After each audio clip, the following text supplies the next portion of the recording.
The Prince by Niccolo Machiavelli. Dedication to the magnificent Lorenzo di Piero de' Medici. Those who strive to obtain the good graces of a prince are accustomed to come before him with such things as they hold most precious, or in which they see him take most delight, whence one often sees horses, arms, cloth of gold, precious stones, and similar ornaments presented to princes worthy of their greatness. Desiring, therefore, to present myself to your magnificence with some testimony of my devotion towards you, I have not found among my possessions anything which I hold more dear or value so much as the knowledge of the actions of great men, acquired by long experience in contemporary affairs and a continual study of antiquity, which, having reflected upon it with great and prolonged diligence, I now send, digested into a little volume, to your magnificence.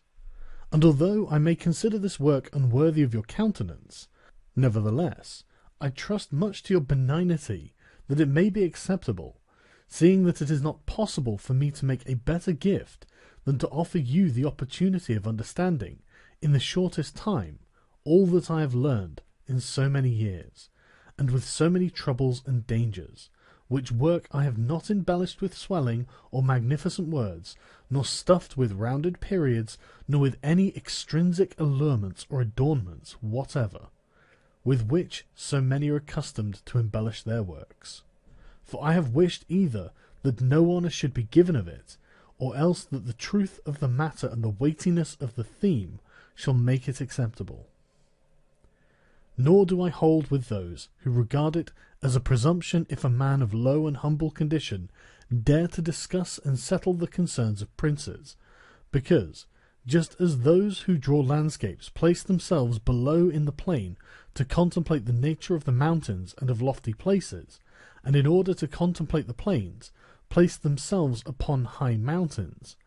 even so to understand the nature of the people it needs to be a prince, and to understand that of princes it needs to be of the people. Take then your magnificence, this little gift in the spirit in which I send it, wherein, if it be diligently read and considered by you, you will learn my extreme desire that you should attain that greatness which fortune and your other attributes promise. And if your magnificence, from the summit of your greatness, will sometimes turn your eyes to these lower regions, you will see how unmeritedly I suffer a great and continued malignity of fortune. Chapter 1. How many kinds of principalities there are, and by what means they are acquired.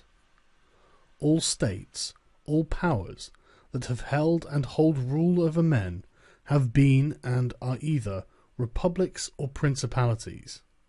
Principalities are either hereditary, in which the family has been long established, or they are new. The new are either entirely new, as was Milan to Francesco Sforza, or they are, as it were, members annexed to the hereditary state of a prince who has acquired them, as was the kingdom of Naples to that of the King of Spain. Such dominions thus acquired are either accustomed to live under a prince, or to live in freedom, and they are acquired by either the arms of the prince himself, or of others, or else by fortune or by ability. Chapter 2. Concerning hereditary principalities. I will leave out all discussion on republics, inasmuch in another place I have written of them at length, and will address myself only to principalities. In doing so I will keep to the order indicated above, and discuss how such principalities are to be ruled and preserved. I say at once there are fewer difficulties in holding hereditary states, and those long accustomed to the family of their prince, than new ones, for it is sufficient only not to transgress the customs of his ancestors, and to deal prudently with circumstances as they arise, for a prince of average powers to maintain himself in his state, unless he be deprived of it by some extraordinary and excessive force, and if he should be so deprived of it, whenever anything sinister happens to the usurper, he will regain it. We have in Italy, for example, the Duke of Ferrara, who could not have withstood the attacks of the Venetians in 84, nor those of Pope Julius in 10, unless he had been long established in his dominions. For the hereditary prince has less cause and less necessity to offend, hence it happens that he will be more loved, and unless extraordinary vices cause him to be hated, it is reasonable to expect that his subjects will be naturally well disposed towards him, and in the antiquity and duration of his rule, the memories and motives that make for change are lost, for one change always leaves the two thing for another. Chapter 3. Concerning mixed principalities. But if the difficulties occur in a new principality, and firstly, if it be not entirely new, but is, as it were, a member of a state which, taken collectively, may be called composite, the changes arise chiefly from an inherent difficulty which there is in all new principalities. For men change their rulers willingly, hoping to better themselves, and this hope induces them to take up arms against him who rules, wherein they are deceived, because they afterwards find by experience that they have gone from bad to worse. This follows also on another natural and common necessity, which always causes a new prince to burden those who have submitted to him with his soldiery, and with infinite other hardships which he must put upon his new acquisition. In this way you will have enemies in all those whom you have injured in seizing the principality, and you are not able to keep those friends who put you there, because of your not being able to satisfy them in the way they expected, and you cannot take strong measures against them, feeling bound to them. For although one may be very strong in armed forces, yet in entering a province one has always need of the goodwill of the natives. For these reasons Louis XII, King of France, quickly occupied Milan, and as quickly lost it, and had to turn him out the first time it only needed Ludovico's own forces, because those who had opened the gates to him, finding themselves deceived in their hopes of future benefit, would not endure the ill treatment of the new prince. It is very true that, after acquiring rebellious provinces a second time, they are not so lightly lost afterwards, because the prince, with little reluctance, takes the opportunity of rebellion to punish the delinquents, to clear out the suspects, and to strengthen himself in the weakest places. Thus, to cause France to lose Milan, for the first time it was enough for Duke Ludovico to raise the insurrections on the borders, but to cause him to lose it a second time, it was necessary to bring the whole world against him, and that his army should be defeated and driven out of Italy, which followed from the causes above mentioned. Nevertheless, Milan was taken from France both the first and second time. The general reasons for the first have been discussed. It remains to name those for the second, and see what resources he had, and what anyone in his situation would have had for maintaining himself more securely in his acquisition than did the King of France. Now I say that those dominions which, when acquired, are added to an ancient state by him who acquires them, are either of the same country and language, or they are not. When they are, it is easier to hold them, especially when they have not been accustomed to self-government, and to hold them securely is enough to have destroyed the family of the prince who was ruling them, because the two peoples, preserving in other things the old conditions, and not being unlike in customs, will live quietly together, as one has seen in Brittany, Burgundy, Gascony, and Normandy,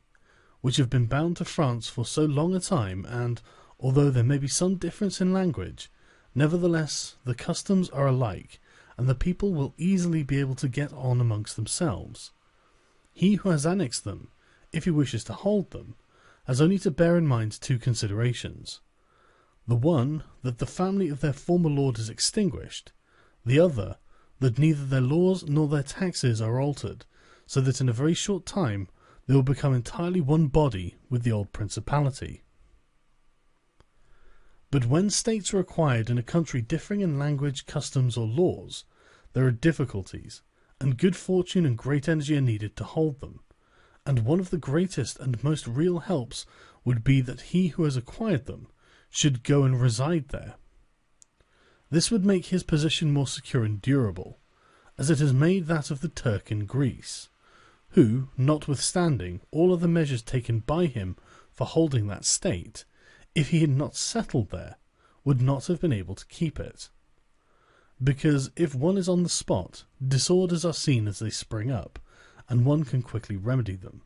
But if one is not at hand, and they are heard of only when they are great, one can no longer remedy them.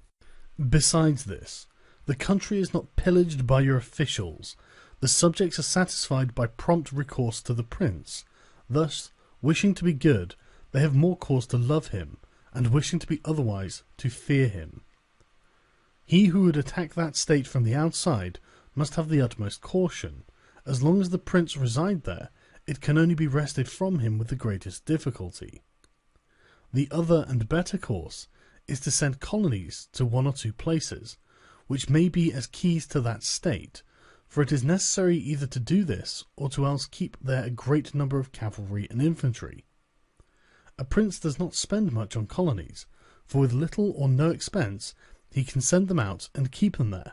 and he offends a minority only of the citizens from whom he takes lands and houses to give them to the new inhabitants,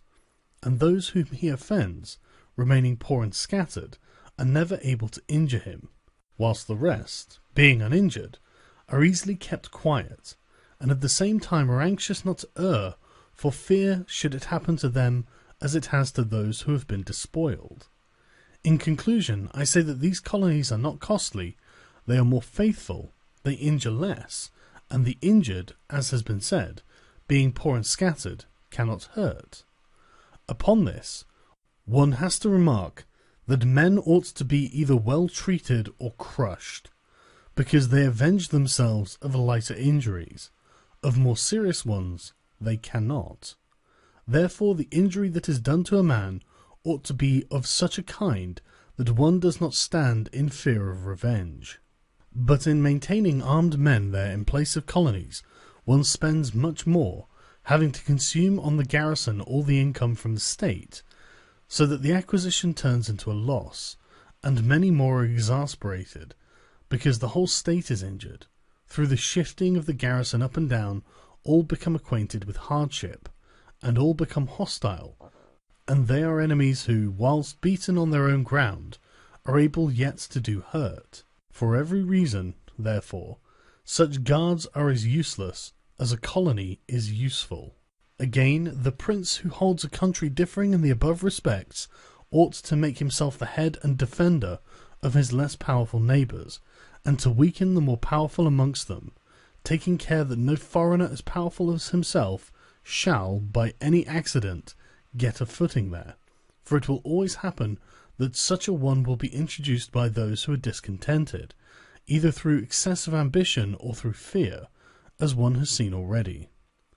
The Romans were brought to Greece by the Aetolians, and in every other country where they obtained a footing, they were brought in by the inhabitants.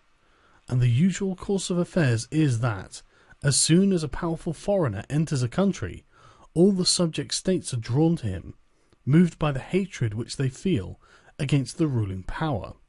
So in that respect, to those subject states he has not to take any trouble to gain them over to himself, for the whole of them quickly rally to the state which he has acquired there.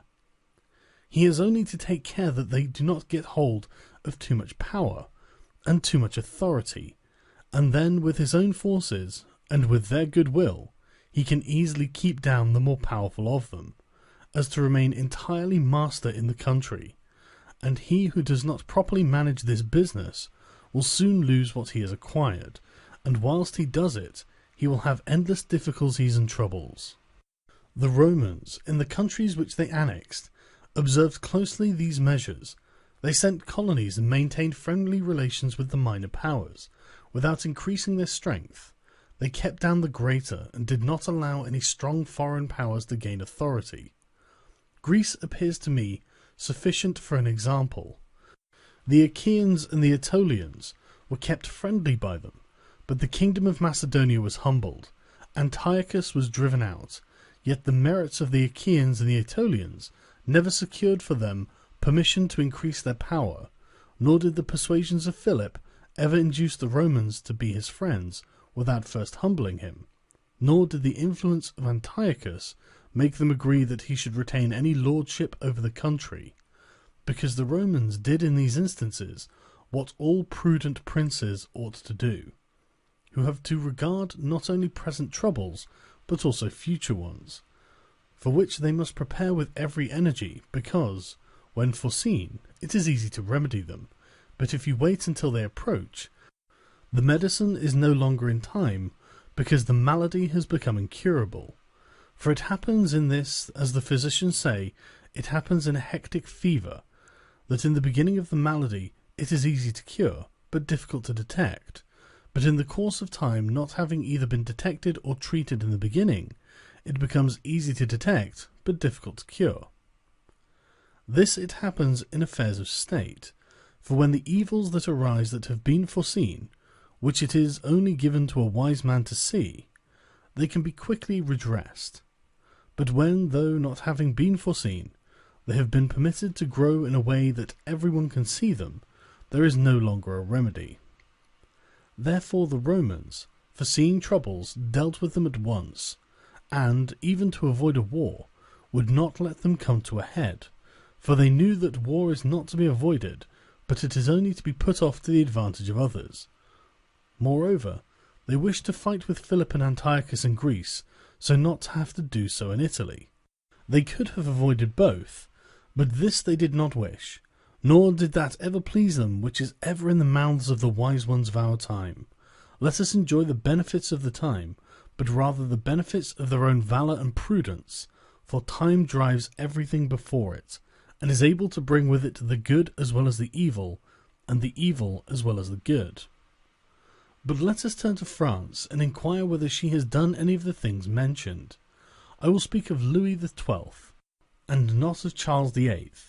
as the one whose conduct is the better to be observed, he having held possession of Italy for the longest period, and you will see that he has done the opposite to those things which ought to be done to retain a state composed of diverse elements. King Louis was brought into Italy by the ambitions of the Venetians, who desired to obtain half the state of Lombardy by his intervention. I will not blame the course taken by the king, because wishing to get a foothold in Italy, and having no friends there, seeing rather that every door was shut to him owing to the conduct of Charles, he was forced to accept those friendships which he could get, and he would have succeeded very quickly in his design, if in other matters he had not made some mistakes. The king, however, having acquired Lombardy, regained at once the authority which Charles had lost. Genoa yielded, the Florentines became his friends, the Marquis of Mantua, the Duke of Ferrara, the Bentivogli, my Lady of Forli, the Lords of Faenza, of Pesaro, of Rimini, of Camerino, of Piombino, of Lucchese, the Pisans, the Sienese. Everybody made advances to him to become his friend. Then could the Venetians realize the rashness of the course taken by them, which, in order that they might secure 2 towns in Lombardy, they had made the king the master of 2/3 of Italy. Let anyone now consider with what little difficulty the king could have maintained his position in Italy, had he observed the rules above laid down, and kept all his friends secure and protected, for although they were numerous, they were both weak and timid, some afraid of the church, some of the Venetians, and thus they would always have been forced to stand in with him, and by their means he could easily have made himself secure against those who remained powerful. But he was no sooner in Milan than he did the contrary, by assisting Pope Alexander to occupy the Romagna. It never occurred to him that by this action he was weakening himself, depriving himself of friends, and of those who had thrown themselves into his lap, whilst he aggrandized the church by adding much temporal power to the spiritual, thus giving it greater authority. And having committed this prime error, he was obligated to follow it up, so much so that, to put an end to the ambition of Alexander, and to prevent his becoming the master of Tuscany, he was forced himself to come to Italy. And as if it were not enough to have aggrandized the church and deprived himself of friends, he, wishing to have the kingdom of Naples, divides it with the King of Spain, and where he was the prime arbiter in Italy, he takes an associate, so that the ambitious of that country and the malcontents of his own should have somewhere to shelter, and whereas he could have left the kingdom his own pensioner as king, he drove him out, to put one there who was able to drive him, Louis, out in turn. The wish to acquire is in truth very natural and common, and men always do so when they can, and for this they will be praised and not blamed. Yet when they cannot do so, yet wish to do so by any means, then there is folly and blame. Therefore, if France could have attacked Naples with her own forces, she ought to have done so. If she could not, then she ought not to have divided it. And if the partition which she had made with the Venetians and Lombardy was justified by the excuse that by it she got a foothold in Italy, this other partition merited blame, for it had not the excuse of that necessity. Therefore Louis made these 5 errors. He destroyed the minor powers. He increased the strength of one of the greater powers in Italy. He brought in a foreign power. He did not settle in the country. He did not send colonies. Which errors, had he lived, were not enough to injure him, had he not made a 6th, by taking away their dominions from the Venetians. Because, had he not aggrandized the church, nor brought Spain into Italy, it would have been very reasonable and necessary to humble them. But having first taken these steps, he ought never have consented to their ruin, for they, being powerful, would always have kept off others from designs on Lombardy, to which the Venetians would never have consented, except to become the masters themselves there. Also because the others would not wish to take Lombardy from France in order to give it to the Venetians, and to run counter to both, they would not have had the courage. And if anyone should say, King Louis yielded the Romagna to Alexander and the kingdom of Spain to avoid war, I answer for the reasons given above that a blunder ought never to be perpetrated to avoid war, because it is not to be avoided, but is only deferred to your disadvantage. And if another should allege the pledge which the king had given the Pope that he would assist him in the enterprise, in exchange for the dissolution of his marriage and for the cap to Rouen, to that I reply what I shall write later on concerning the faith of princes and how it ought to be kept. Thus King Louis lost Lombardy by not having followed any of the conditions observed by those who have taken possession of countries and wished to retain them. Nor is there any miracle in this, but much that is reasonable and quite natural. And on these matters I spoke at Nantes with Rouen, and when Valentino, as Cesare Borgia, the son of the Pope Alexander, was usually called, occupied the Romagna, and on Cardinal Rouen, observing to me that the Italians did not understand war, I replied to him that the French did not understand statecraft, meaning that otherwise they would not have allowed the Church to reach such greatness. And in fact it had been seen that the greatness of the Church and of Spain in Italy had been caused by France, and her ruin may be attributed to them. From this a general rule is drawn, which never or rarely fails, that he who is the cause of another becoming powerful is ruined, because that predominancy has been brought about either by astuteness or else by force, and both are distrusted by him who has been raised to power. Chapter 4. Why the kingdom of Darius, conquered by Alexander, did not rebel against the successors of Alexander at his death. Considering the difficulties which men have to hold on to a newly acquired state, one might wonder how, seeing that Alexander the Great became master of Asia in a few years, and died whilst it was scarcely settled, whence it might appear reasonable that the whole empire would have rebelled, nevertheless his successors maintained themselves, and had to meet no other difficulty than which arose amongst themselves, from their own ambitions. I answer that the principalities of which one has record are found to be governed in 2 ways, either by a prince with a body of servants who assist him to govern the kingdom as ministers by his favour and permission, or by a prince and barons, who hold that dignity by antiquity of blood, and not by the grace of the prince. Such barons have states in their own subjects, who recognize them as lords and hold them in natural affection. Those states that are governed by a prince and his servants hold their prince in more consideration, because in all the country there is no one who is recognized as superior to him, and yet if they yield obedience to another, they do it as to a minister and an official, and they do not bear him any particular affection. Examples of these two governments in our time are the Turk and the King of France. The entire monarchy of the Turk is governed by one lord, but the others are his servants, and dividing his kingdom into sanjaks, he sends there different administrators, and shifts and changes them as he chooses. But the King of France is placed in the midst of an ancient body of lords, acknowledged by their own subjects and beloved by them. They have their own prerogatives, nor can the king take these away except at his peril. Therefore, he who considers both of these states will recognize great difficulties in seizing the state of the Turk, but once it is conquered, great ease in holding it. The cause of the difficulties in seizing the kingdom of the Turk are that the usurper cannot be called in by the princes of the kingdom, nor can he hope to be assisted in his designs by the revolt of those whom the Lord has around him. This arises from the reasons given above, for his ministers, all being slaves and bondsmen, can only be corrupted with great difficulty, and one can expect little advantage from them once they have been corrupted, as they cannot carry the people with them, for the reasons assigned.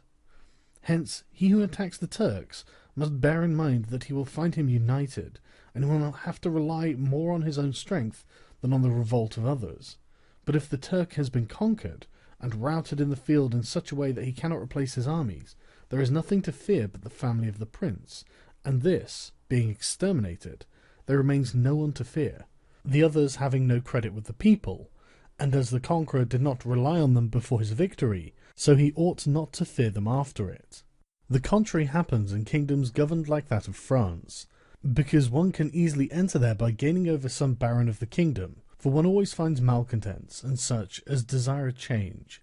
Such men, for the reasons given, can open up the way into the state and render the victory easy. But if you wish to hold it afterwards, you meet with infinite difficulties, both from those who have assisted you and from those you have crushed. Nor is it enough for you to have exterminated the family of the prince, because the lords that remain make themselves the heads of fresh movements against you, and as you are unable either to satisfy or exterminate them, that state is lost whenever time brings the opportunity. Now if you will consider what is the nature of the government of Darius, you will find it similar to the kingdom of the Turk, and therefore it was only necessary for Alexander first to overthrow him in the field, and then to take the country from him, after which victory, Darius being killed, the state remained secure to Alexander for the above reasons, and if his successors had been united, they would have enjoyed it securely and at their ease, for there were no tumults raised in the kingdom except those they provoked themselves. But it is impossible to hold with such tranquillity states constituted like that of France. Hence arose those frequent rebellions against the Romans in Spain, France, and Greece, owing to the many principalities there were in these states, of which, as long as the memory of them endured, the Romans always held an insecure possession. But with the power and long continuance of the empire, the memory of them passed away,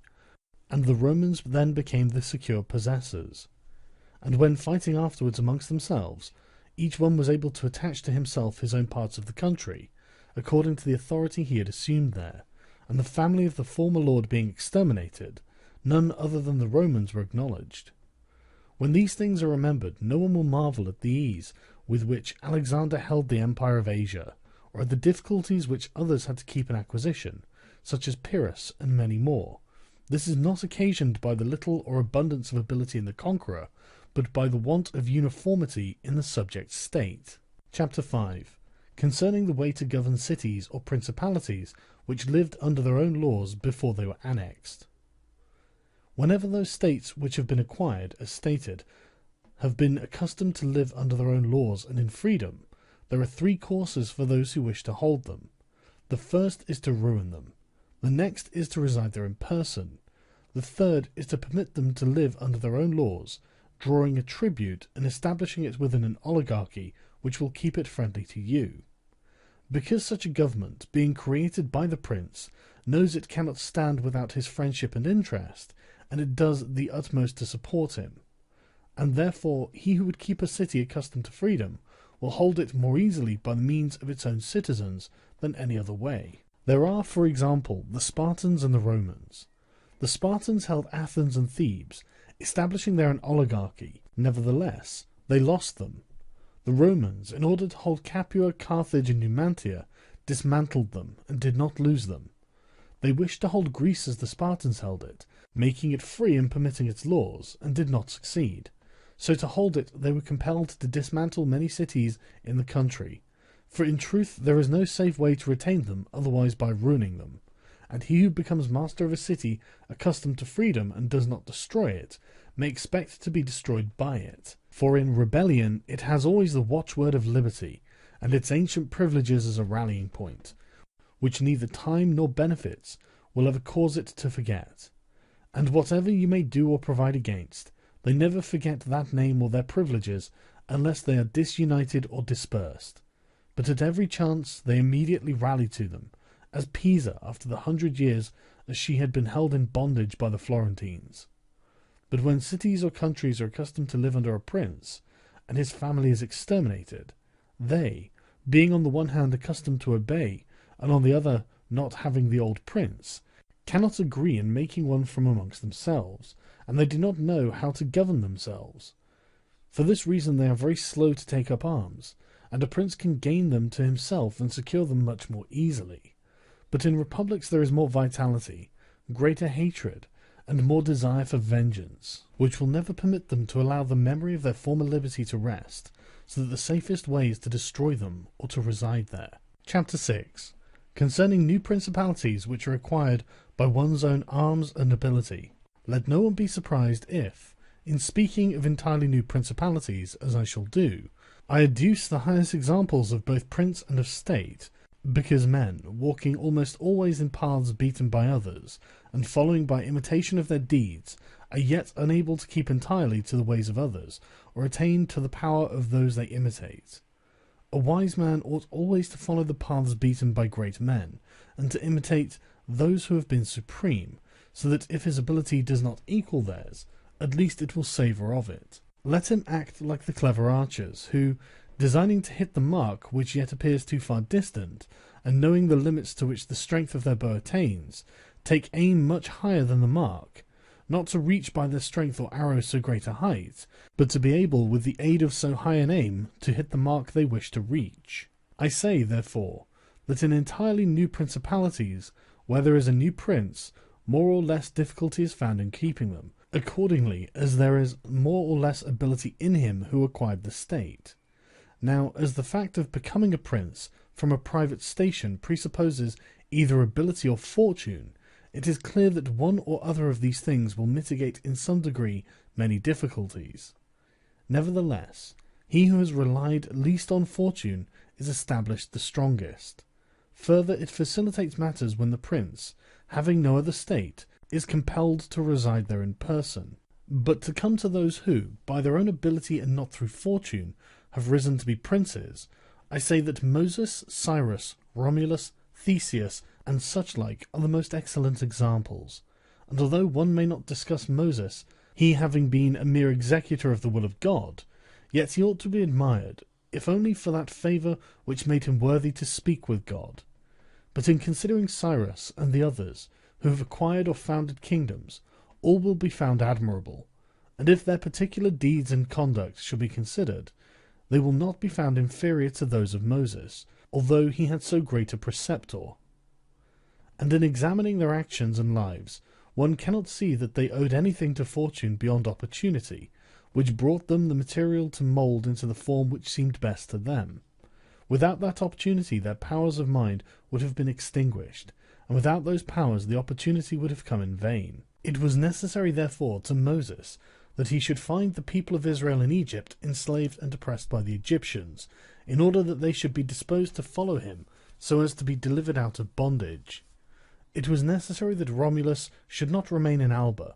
and that he should be abandoned at his birth, in order that he should become the king of Rome and founder of the fatherland. It was necessary that Cyrus should find the Persians discontented with the government of the Medes, and the Medes soft and effeminate through their long peace. Theseus could not have shown his ability had he not found the Athenians dispersed. These opportunities, therefore, made those men fortunate, and their high ability enabled them to recognize the opportunity whereby their country was ennobled and made famous. Those who by valorous ways become princes, like these men, acquire a principality with difficulty, but they keep it with ease. These difficulties they have in acquiring it rise in part from the new rules and methods which they are forced to introduce to establish their government and its security. And it ought to be remembered that there is nothing more difficult to take in hand, more perilous to conduct, or more uncertain in its success, than to take the lead in the introduction of a new order of things, because the innovator has for enemies all those who have done well under the old conditions, and lukewarm defenders in those who may do well under the new. This coolness arises partly from the fear of the opponents, who have the laws on their side, and partly from the incredulity of men, who do not readily believe in new things until they have long experience of them. Thus it happens that whenever those who are hostile have the opportunity to attack, they do it like partisans, whilst the others defend lukewarmly, in such wise that the prince is endangered along with them. It is necessary, therefore, if we desire to discuss the matter thoroughly, to inquire whether these innovators can rely on themselves or have to depend on others. That is to say, whether to consummate their enterprise have they to use prayers or can they use force? In the first instance, they always succeed badly, and never compass anything. But when they can rely on themselves and use force, then they are rarely endangered. Hence it is that all armed prophets have conquered, and the unarmed ones have been destroyed. Besides the reasons mentioned, the nature of the people is variable, and whilst it is easy to persuade them, it is difficult to fix them in that persuasion. And thus it is necessary to take such measures that, when they believe no longer, it may be possible to make them believe by force. If Moses, Cyrus, Theseus, and Romulus had been unarmed, they could not have enforced their constitutions for so long, as happened in our time to Fra Girolamo Savonarola, who was ruined with his new order of things immediately the multitude believed in him no longer, and he had no means of keeping steadfast those who believed or of making the unbelievers to believe. Therefore, such as these have great difficulties in consummating their enterprise, for all their dangers are yet in the ascent, yet with ability they will overcome them. But when these are overcome, and those who envied them their success are exterminated, they will begin to be respected, and they will continue afterwards powerful, secure, honoured, and happy. To these great examples I wish to add a lesser one.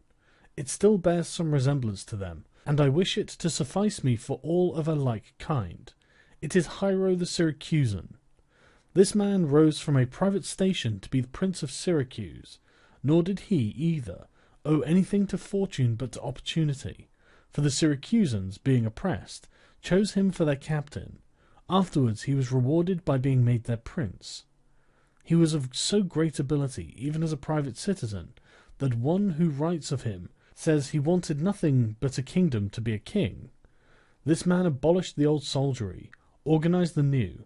gave up old alliances and made new ones, and as he had his own soldiers and allies, on such foundations he was able to build any edifice. Thus, while he had endured much trouble in acquiring, he had but little in keeping. Chapter 7. Concerning new principalities which are acquired by either the arms of others or by good fortune. Those who solely by good fortune become princes from being private citizens have little trouble in rising, but much trouble in keeping atop. They have not any difficulties on the way up, because they fly, but they have many when they reach the summit. Such are those whom some state is either given for money or by the favour of him who bestows it, as happened to many in Greece, in the cities of Ionia and of the Hellespont, where the princes were made by Darius, in order that they might hold the cities both for his security and his glory, as also were those emperors who, by the corruption of the soldiers, from being citizens came to empire. Such stand simply elevated upon the goodwill and fortune of him who has elevated them, two most inconstant and unstable things. Neither have they the knowledge requisite for the position, because unless they are men of great worth and ability, it is not reasonable to expect that they should know how to command, having always lived in private condition. Besides, they cannot hold it, because they have not the forces which they can keep friendly and faithful. States that rise unexpectedly then, like all other things in nature, which are born and grow rapidly, cannot leave their foundations and correspondences fixed in such a way that the first storm will not overthrow them, unless, as is said, those who unexpectedly become princes are men of so much ability that they know they have to be prepared at once to hold that which fortune has thrown into their laps, and that those foundations which others have laid before they became princes, they must lay afterwards. Concerning these two methods of rising to be a prince by ability or fortune, I wish to adduce two examples within our own recollection, and these are Francesco Sforza and Cesare Borgia. Francesco, by proper means and with great ability, from being a private person, rose to be Duke of Milan, and that which he had acquired with 1,000 anxieties, he kept with little trouble. On the other hand, Cesare Borgia, called by the people the Duke Valentino, acquired his state during the ascendancy of his father, and on its decline he lost it, notwithstanding that he had taken every measure and done all that ought to be done by a wise and able man to fix firmly his roots in the states, which the arms and fortunes of others had bestowed upon him. Because, as is stated above, he who has not first laid his foundations may be able with great ability to lay them afterwards, but they will be laid with trouble to the architect and danger to the building. If, therefore, all the steps taken by the Duke be considered, it will be seen that he laid solid foundations for his future power, and I do not consider it superfluous to discuss them, because I do not know what better precepts to give a new prince than the example of his actions. And if his dispositions were of no avail, that was not his fault, but the extraordinary and extreme malignity of fortune. Alexander VI, in wishing to aggrandize the Duke, his son, had many immediate and prospective difficulties. First, he did not see his way to make him master of any state that was not a state of the Church, and if he was willing to rob the Church, he knew that the Duke of Milan and the Venetians would not consent, because Faenza and Rimini were already under the protection of the Venetians. Besides this, he saw the arms of Italy, especially those by which he might have been assisted, in hands that would fear the aggrandizement of the Pope, namely the Orsini and the Colonnesi, and their following. It behoved him, therefore, to upset this state of affairs and embroil their powers, so as to make himself securely master of part of their states. This was easy for him to do, because he found the Venetians, moved by other reasons, inclined to bring back the French into Italy. He would not only propose this, but he would render it more easy by dissolving the former marriage of King Louis. Therefore the king came into Italy with the assistance of the Venetians and the consent of Alexander. He was no sooner in Milan than the Pope had soldiers from him for the attempt on Romagna, which yielded to him on the reputation of the king. The Duke, therefore, having acquired Romagna and beaten the Colonnesi, while wishing to hold that and to advance further, was hindered by two things. The one, his forces did not appear to be loyal to him. The other, the goodwill of France. That is to say, he feared that the forces of the Orsini, which he was using, would not stand to him, that not only might they hinder him from winning more, but might themselves seize what he had won, and that the king might also do the same. Of the Orsini, he had a warning when, after taking Faenza and attacking Bologna, he saw them go very unwillingly to that attack. And as to the king, he learned his mind when he made himself, after taking the duchy of Urbino, attack Tuscany, and the king made him desist from that undertaking. Hence the Duke decided to depend no more on the arms and the luck of others. For the first thing, he weakened the Orsini and Colonnesi parties in Rome, by gaining to himself all their adherents who were gentlemen, making them his gentlemen, giving them good pay and, according to their rank, honouring them with office and command in such a way that in a few months all attachment to the factions was destroyed, and turned entirely to the Duke. After this, he awaited an opportunity to crush the Orsini, having scattered the adherents of the Colonna house.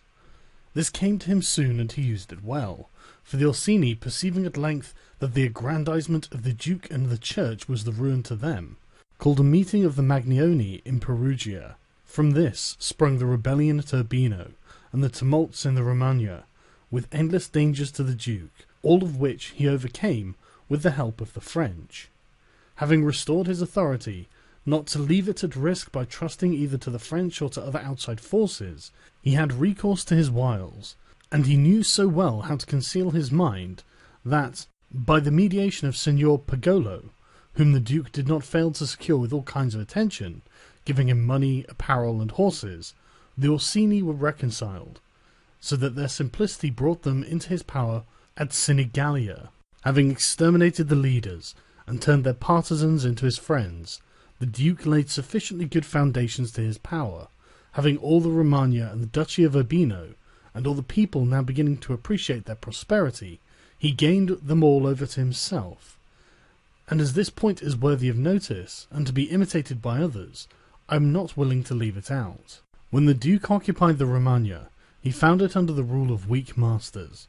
who rather plundered their subjects than ruled them, who gave them more cause for disunion than for union, so that the country was full of robbery, quarrels, and every kind of violence, and so, wishing to bring back peace and obedience to authority, he considered it necessary to give it a good governor, whereupon he promoted Messer Ramiro de Orco, a swift and cruel man, to whom he gave the fullest power. This man in a short time restored peace and unity with the greatest success.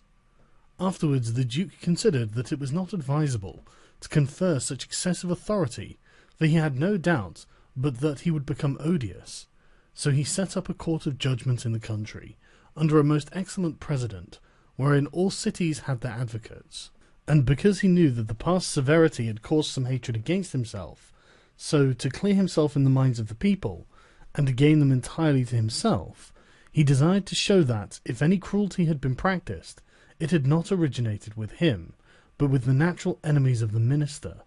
Under this pretence, he took Ramiro, and one morning caused him to be executed, and left on the piazza at Cesena, with the block and the bloody knife at his side.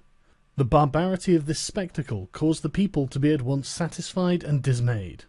But let us return whence we started. I say that the Duke, finding himself now sufficiently powerful, and partly secured from immediate dangers by having armed himself in his own way,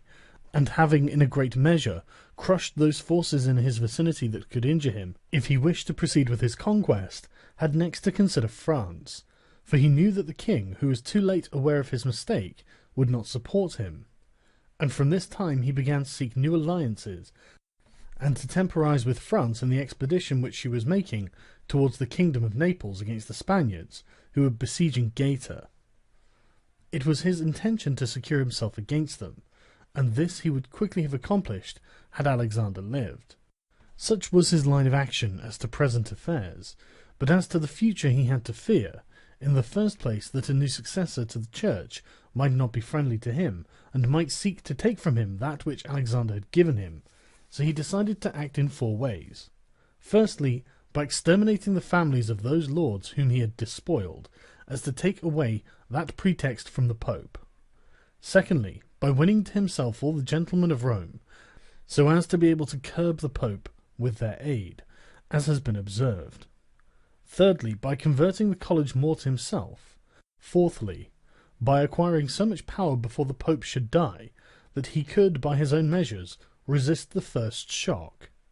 Of these 4 things at the death of Alexander, he had accomplished 3, for he had killed as many of the dispossessed lords as he could lay his hands on, and few had escaped. He had won over the Roman gentlemen, and he had the most numerous party in the college. And as to any fresh acquisition, he intended to become master of Tuscany, for he already possessed Perugia and Piombino, and Pisa was under his protection. And, as he had no longer to study France, for the French were already driven out of the kingdom of Naples by the Spaniards, and in this way both were compelled to buy his good will, he pounced down upon Pisa. After this, Lucca and Siena yielded at once, partly through hatred and partly through fear of the Florentines. And the Florentines would have had no remedy had he continued to prosper, as he was prospering the year that Alexander died, for he had acquired so much power and reputation that he would have stood by himself, and no longer have depended on the luck and the forces of others, but solely on his own power and ability. But Alexander died 5 years after he had first drawn the sword. He left the Duke with the state of Romagna alone consolidated, with the rest in the air, between 2 most powerful hostile armies, and sick unto death. Yet there were in the Duke such boldness and ability, and he knew so well how men are to be won or lost, and so firm the foundations which in so short a time he had laid, that if he had not had those armies on his back, or if he had been in good health, he would have overcome all difficulties. As it is seen that his foundations were good, for the Romagna waited for him for more than a month, in Rome, though but half alive, he remained secure, whilst in the Baglioni, the Vitelli, and the Orsini might come to Rome, they could not effect anything against him. If he could not have made Pope him whom he had wished, at least the one whom he did not wish would not have been elected. But if he had been in sound health at the death of Alexander, everything would have been different to him. On the day that Julius II was elected, he told me that he had thought of everything that might occur at the death of his father, and had provided a remedy for all, except that he had never anticipated that, when the death did happen, he himself would be on the point to die. When all the actions of the Duke are recalled, I do not know how to blame him, but rather it appears to be, as I have said, that I ought to offer him for imitation to all those who, by the fortune or arms of others, are raised to government, because he, having a lofty spirit and far-reaching aims, could not have regulated his conduct otherwise, and only the shortness of life of Alexander and his own sickness frustrated his designs. Therefore, he who considers it necessary to secure himself in his new principality, to win friends, to overcome either by force or fraud, to make himself beloved and feared by the people, to be followed and revered by the soldiers, to exterminate those who have power or reason to hurt him, to change the old order of things for new, to be severe and gracious, magnanimous and liberal, to destroy a disloyal soldiery and to create new, to maintain friendship with kings and princes in such a way that they must help him with zeal and defend him with caution, cannot find a more lively example than the actions of this man. Only can he be blamed for the election of Julius II, in whom he made a bad choice, because, as it said, not being able to elect a pope to his own mind, he could have hindered any other from being elected pope, and he ought never to have consented to the election of any cardinal whom he had injured or who had cause to fear him, if they became pontiffs. For men injure either from fear or hatred.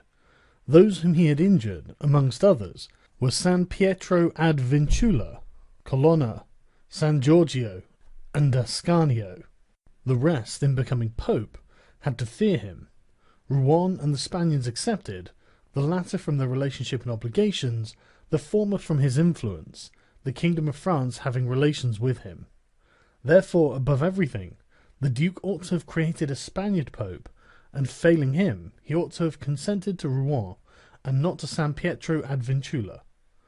He who believes that new benefits will cause great personages to forget old injuries is deceived.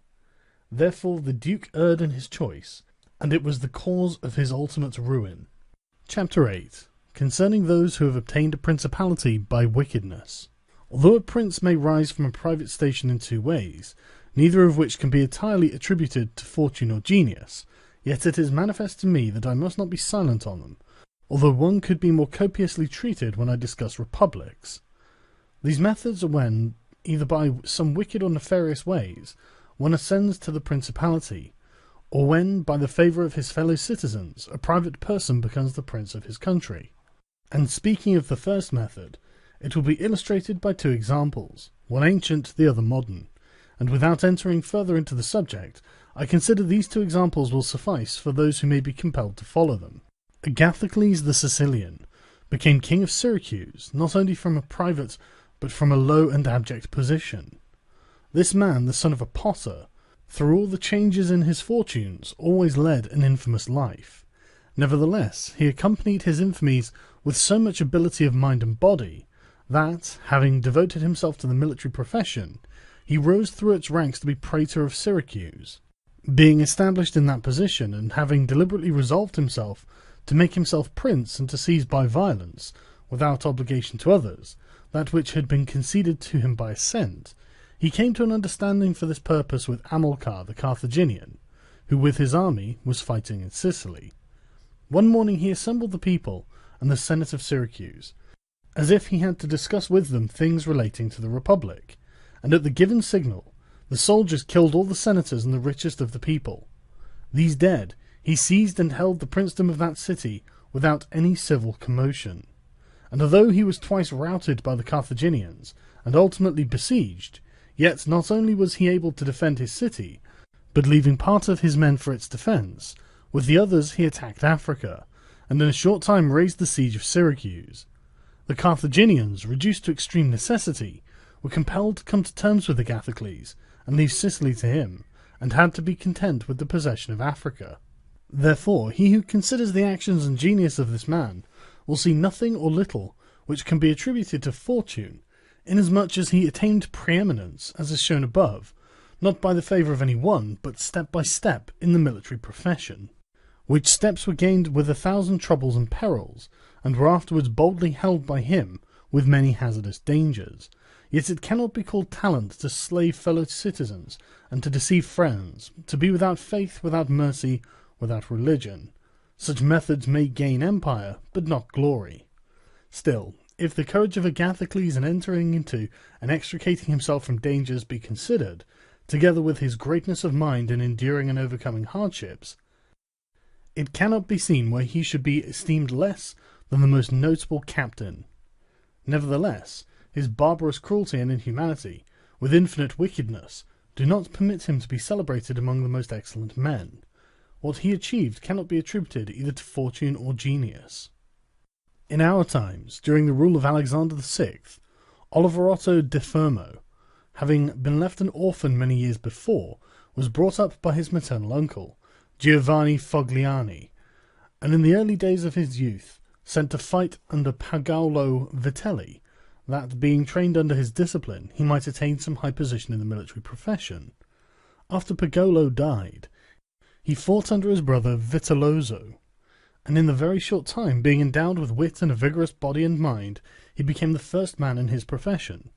But it appearing a paltry thing to serve under others, he resolved, with the aid of some citizens of Fermo, to whom the slavery of their country was dearer than its liberty, and with the help of Vitelci, to seize Fermo. So he wrote to Giovanni Fogliani that, having been away from home for many years, he wished to visit him and his city, and in some measure to look upon his patrimony. And although he had not laboured to acquire anything except honour, yet, in order that the citizens should see that he had not spent his time in vain, he desired to come honourably, so would be accompanied by 100 horsemen, his friends and retainers, and he entreated Giovanni to arrange that he should be received honourably by the Fermians, all of which would be not only to his honour, but also to that of Giovanni himself, who had brought him up. Giovanni, therefore, did not fail in any attentions due his nephew, and he caused him to be honourably received by the Fermians, and he lodged him in his own house, where, having passed some days, and having arranged that was necessary for his wicked designs, Oliverotto gave a solemn banquet to which he invited Giovanni Fogliani and the chiefs of Fermo. When the viands and all the other entertainments that are usual in such banquets were finished, Oliverotto artfully began certain grave discourses, speaking of the greatness of Pope Alexander and his son Caesar, and of their enterprises. To which discourse Giovanni and the others answered. He rose at once, saying that such matters ought to be discussed in a more private place, and he betook himself to a chamber, whither Giovanni and the rest of the citizens went in after him. No sooner were they seated than soldiers issued from secret places and slaughtered Giovanni and the rest. After these murders, Oliverotto, mounted on horseback, rode up and down the town, and besieged the chief magistrate in the palace, so that in fear the people were forced to obey him, and to form a government, of which he made himself the prince. He killed all the malcontents who were able to injure him, and strengthened himself with new civil and military ordinances, in such a way that, in the year during which he held the principality, not only was he secure in the city of Fermo, but he had become formidable to all of his neighbours, and his destruction would have been as difficult as that of Agathocles, if he had not allowed himself to be overreached by Caesar Borgia, who took him with the Orsini and the Vitelli at Signigalia, as was stated above. Thus, 1 year after he had committed this parricide, he was strangled, together with Vitellozzo, whom he had made his leader in valour and wickedness. Some may wonder how it can happen that Agathocles, and his like, after infinite treacheries and cruelties, should live for long secure in his country, and defend himself from external enemies, and never be conspired against by his own citizens, seeing that many others, by means of cruelty, have never been able even in peaceful times to hold the state, still less than in doubtful times of war.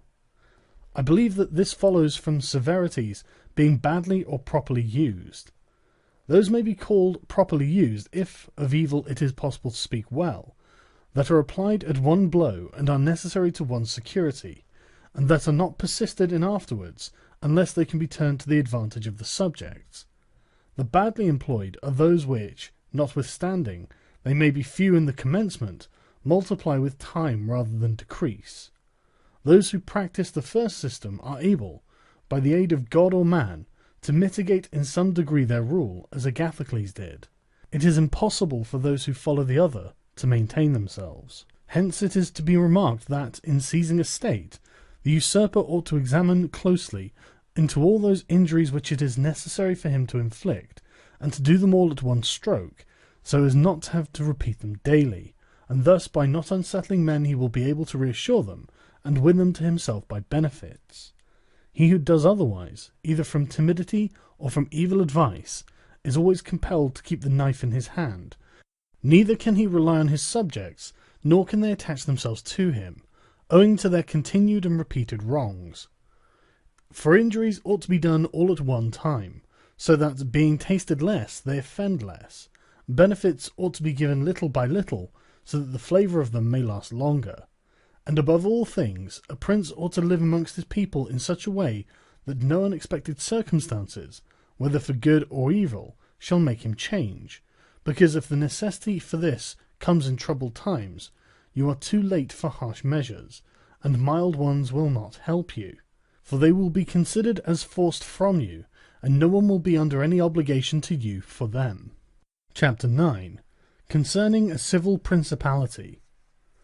But coming to the other point, where a leading citizen becomes the prince of his country, not by wickedness or any intolerable violence,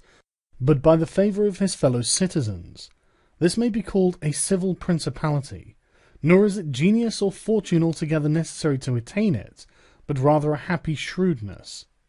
I say then that a principality is obtained either by the favour of the people or by the favour of the nobles, because in all cities these two distinct parties are found, and from this it arises that the people do not wish to be ruled nor oppressed by the nobles, and the nobles wish to rule and oppress the people. And from these two opposite desires there arises in cities one of three results: either a principality, self-government, or anarchy. A principality is either created by the people or by the nobles, accordingly as one or the other of them has the opportunity. For the nobles, seeing that they cannot withstand the people, begin to cry up the reputation of one of themselves, and they make him a prince, so that under his shadow they can give vent to their ambitions. The people, finding that they cannot resist the nobles, also cry up the reputation of one of themselves, and make him a prince as so to be defended by his authority. He who obtains sovereignty by the assistance of the nobles maintains himself with more difficulty than he who comes to it by the aid of the people, because the former finds himself with many around him who consider themselves his equals, and because of this he can neither rule nor manage them to his liking. But he who reaches sovereignty by popular favour finds himself alone, and has none around him, or few, who are not prepared to obey him. Besides this, one cannot by fair dealing, and without injury to others, satisfy the nobles, but you can satisfy the people, for their object is more righteous than that of the nobles, the latter wishing to oppress, while the former only desire not to be oppressed. It is to be added also that a prince can never secure himself against a hostile people, because of their being too many, whilst from the nobles he can secure himself, as they are few in number. The worst that a prince may expect from a hostile people is to be abandoned by them, but from hostile nobles he has not only to fear abandonment, but also that they will rise against him, for they, being in these affairs more far-seeing and astute, always come forward in time to save themselves, and to obtain favours from him whom they expect to prevail. Further, the prince is compelled to live always with the same people, but he can do well without the same nobles, being able to make and unmake them daily, and to give or take away authority when it pleases him. Therefore, to make this point clearer, I say that the nobles ought to be looked at in mainly two ways. That is to say, they either shape their course in such a way as binds them entirely to your fortune, or they do not. Those who so bind themselves and are not rapacious ought to be honoured and loved. Those who do not bind themselves may be dealt with in two ways. They may fail to do this through pusillanimity and a natural want of courage, in which case you ought to make use of them, especially those who are of good counsel, and thus whilst in prosperity you honour them, in adversity you do not have to fear them. But when for their own ambitious ends they shun binding themselves, it is a token that they are giving more thought to themselves than you, and a prince ought to guard against such, and to fear them, as if they were open enemies, because in adversity they always help to ruin him. Therefore, one who becomes a prince through the favour of the people ought to keep them friendly, and this he can easily do, seeing they only ask not to be oppressed by him. But one who, in opposition to the people, becomes a prince by the favour of the nobles, ought, above everything, to seek to win over the people to himself, and this he may do easily, if he takes them under his protection. Because men, when they receive good from him of whom they were expecting evil, are bound more closely to their benefactor. Thus the people quickly become more devoted to him than if he had been raised to the principality by their favours, and the prince can win their affections in many ways. But as these vary according to the circumstances, one cannot give fixed rules, so I omit them. But, I repeat, it is necessary for a prince to have the people friendly, otherwise he has no security in adversity. Nabis, prince of the Spartans, sustained the attack of all Greece, and of a victorious Roman army, and against them he defended his country and his government, and for the overcoming of this peril it was only necessary for him to make himself secure against a few, but this would not have been sufficient had the people been hostile. And do not let anyone impugn this statement with the trite proverb that he who builds on the people builds on the mud, for this is true when a private citizen makes a foundation there, and persuades himself that the people will free him when he is oppressed by his enemies or by the magistrates, wherein he would find himself very often deceived, as happened to the Gracchi in Rome and to Messer Giorgio Scali in Florence. But granted a prince who has established himself as above, who can command and is a man of courage, undismayed in adversity, who does not fail in other qualifications, and who, by his resolution and energy, keeps the whole people encouraged, such a one will never find himself deceived in them, and it will be shown that he has laid his foundations well. These principalities are liable to danger when they are passing from civil to the absolute order of government, for such princes either rule personally or through magistrates. In the latter case their government is weaker and more insecure, because it rests entirely on the goodwill of those citizens who are raised to the magistracy, and who, especially in troubled times, can destroy the government with great ease, either by intrigue or open defiance, and the prince has not the chance amid tumults to exercise absolute authority, because the citizens and subjects, accustomed to receive orders from the magistrates, are not of a mind to obey him, amid these confusions, and there will always be in doubtful times a scarcity of men whom he can trust. For such a prince cannot rely upon what he observes in quiet times, when citizens have need of the state, because then everyone agrees with him, they all promise, and when death is far distant, they all wish to die for him. But in troubled times, when the state is in need of its citizens, then he finds but few. And so much more is the experiment dangerous, inasmuch as it can only be tried once. Therefore a wise prince ought to adopt such a course that his citizens will always, in every sort and kind of circumstance, have need of the state and of him, and then he will always find them faithful. Chapter 10. Concerning the way in which the strength of all principalities ought to be measured. It is necessary to consider another point in examining the character of these principalities, that is, whether a prince has such power that, in case of need, he can support himself with his own resources, or whether he has always need of the assistance of others. And to make this quite clear, I say that I consider those who are able to support themselves by their own resources who can, either by abundance of men or money, raise a sufficient army to join battle against anyone who comes to attack them. And I consider those always to have need of others who cannot show themselves against the enemy in the field, but are forced to defend themselves by sheltering behind walls. The first case has been discussed, but we will speak of it again should it recur. In the second case, one can say nothing except to encourage such princes to provision and fortify their towns, and not on any account to defend the country. And whoever shall fortify his town well, and shall have managed the other concerns of his subjects in the way stated above, and to be often repeated, will never be attacked without great caution, for men are always adverse to enterprises where difficulties can be seen, and it will not be seen to be an easy thing to attack one who has his town well fortified and is not hated by his people. The cities of Germany are absolutely free, but they own but little country around them, and they yield obedience to the emperor when it suits them, nor do they fear this or any other power that they may have near them, because they are fortified in such a way that everyone thinks the taking of them by assault would be tedious and difficult, seeing that they have proper ditches and walls, they have sufficient artillery, and they always keep in public depots enough for 1 year's eating, drinking, and firing. And beyond this, to keep the people quiet and without loss to the state, they always have the means of giving work to the community in those labours that are the life and strength of the city,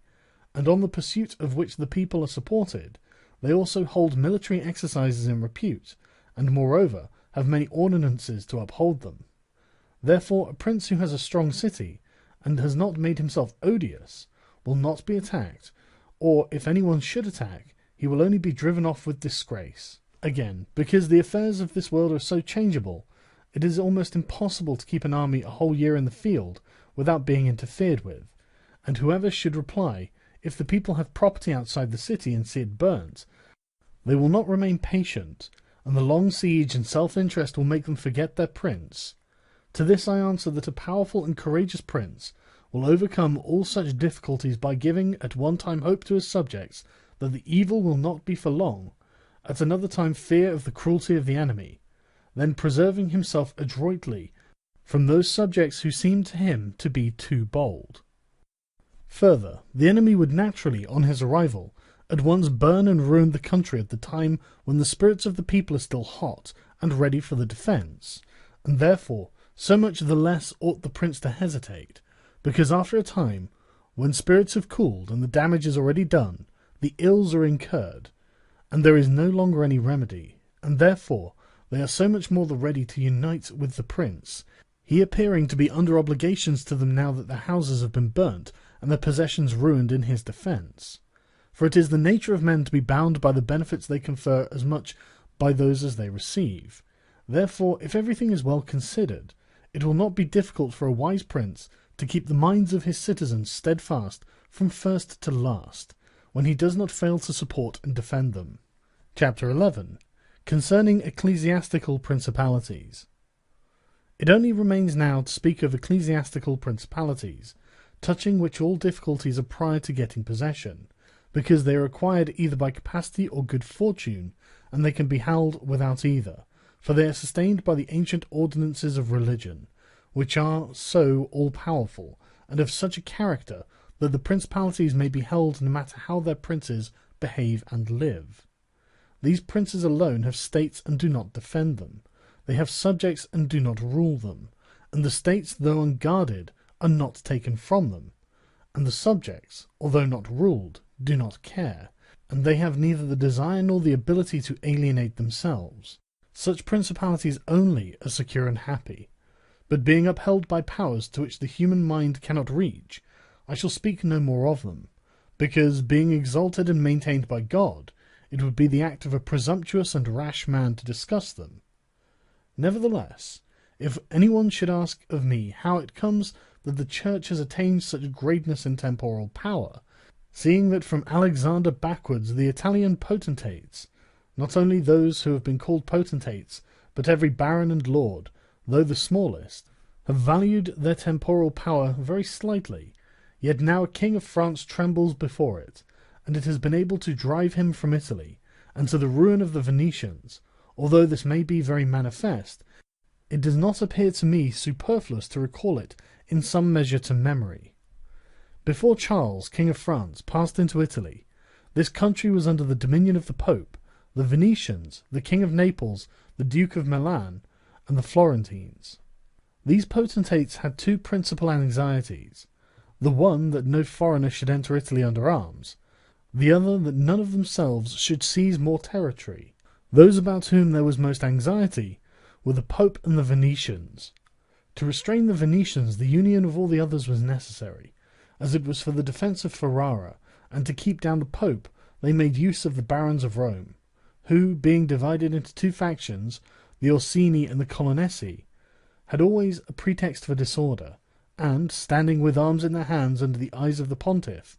kept the pontificate weak and powerless. And although there might arise sometimes a courageous pope, such as Sixtus, yet neither fortune nor wisdom could rid him of these annoyances, and the short life of a pope is also a cause for weakness, for in the 10 years, which is the average life of a pope,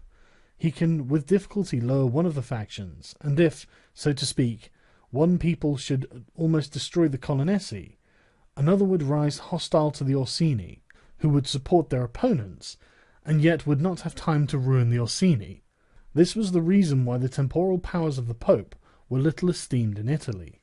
Alexander VI rose afterwards, who, of all the pontiffs that have ever been, showed how a pope with both money and arms was able to prevail,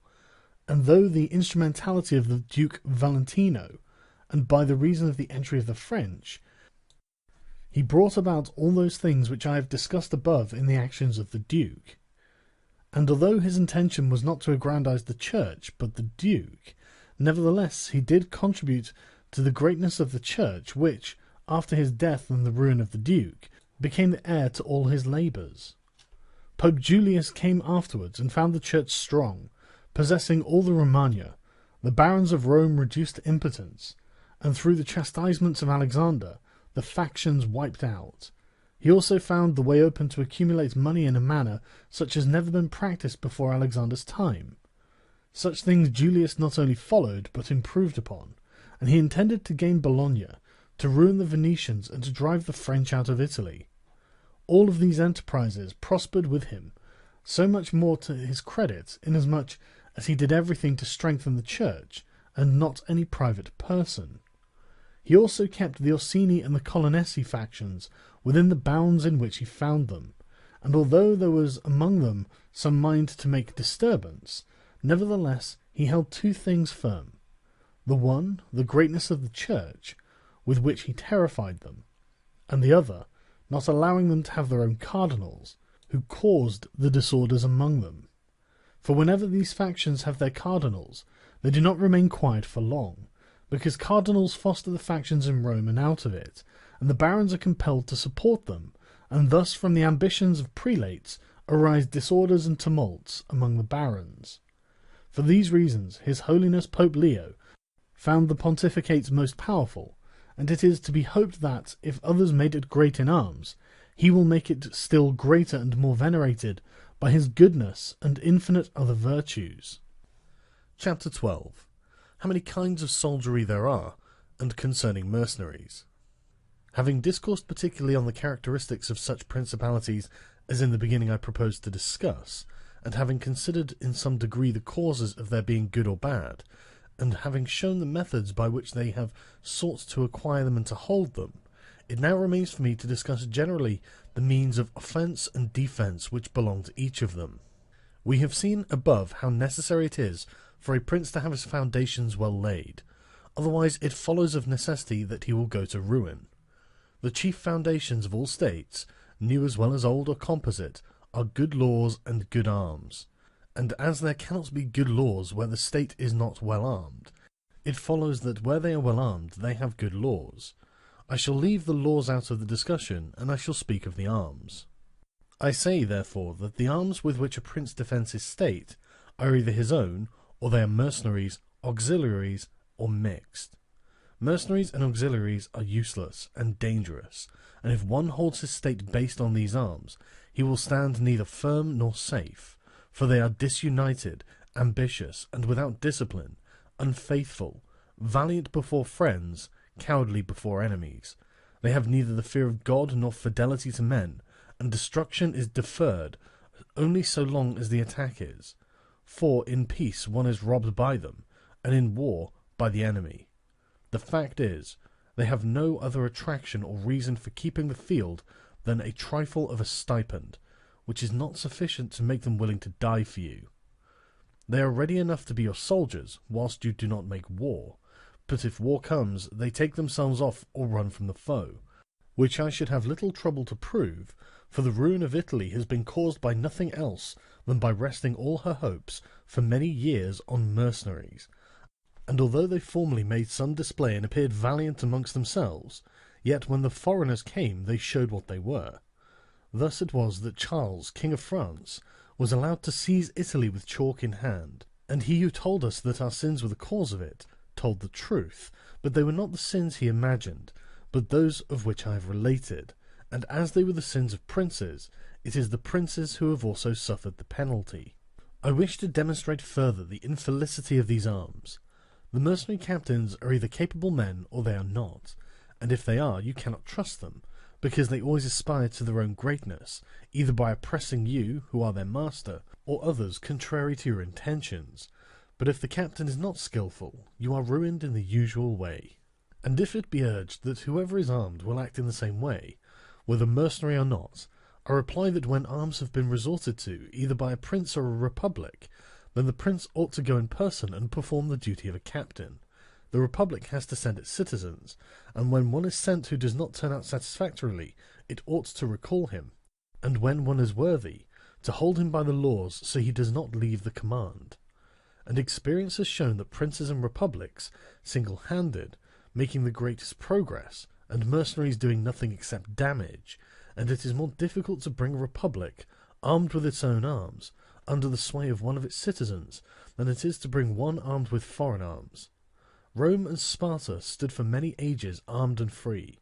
The Switzers are completely armed and quite free. Of ancient mercenaries, for example, there are the Carthaginians, who were oppressed by their mercenary soldiers after the first war with the Romans, although the Carthaginians had their own citizens for captains. After the death of Epaminondas, Philip of Macedon was made captain of their soldiers by the Thebans, and after victory he took away their liberty. Duke Filippo being dead,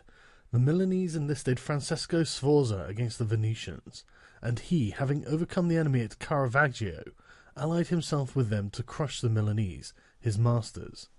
His father, Sforza, having been engaged by Queen Johanna of Naples, left her unprotected, so that she was forced to throw herself into the arms of the King of Aragon, to save her kingdom. And if the Venetians and Florentines formerly extended their dominions by these arms, and yet their captains did not make themselves princes, but have defended them, I reply that the Florentines in this case have been favoured by chance, for of the able captains of whom they might have stood in fear, some have not conquered, some have been opposed, and others have turned their ambitions elsewhere. One who did not conquer was Giovanni Acuto, and since he did not conquer, his fidelity cannot be proved.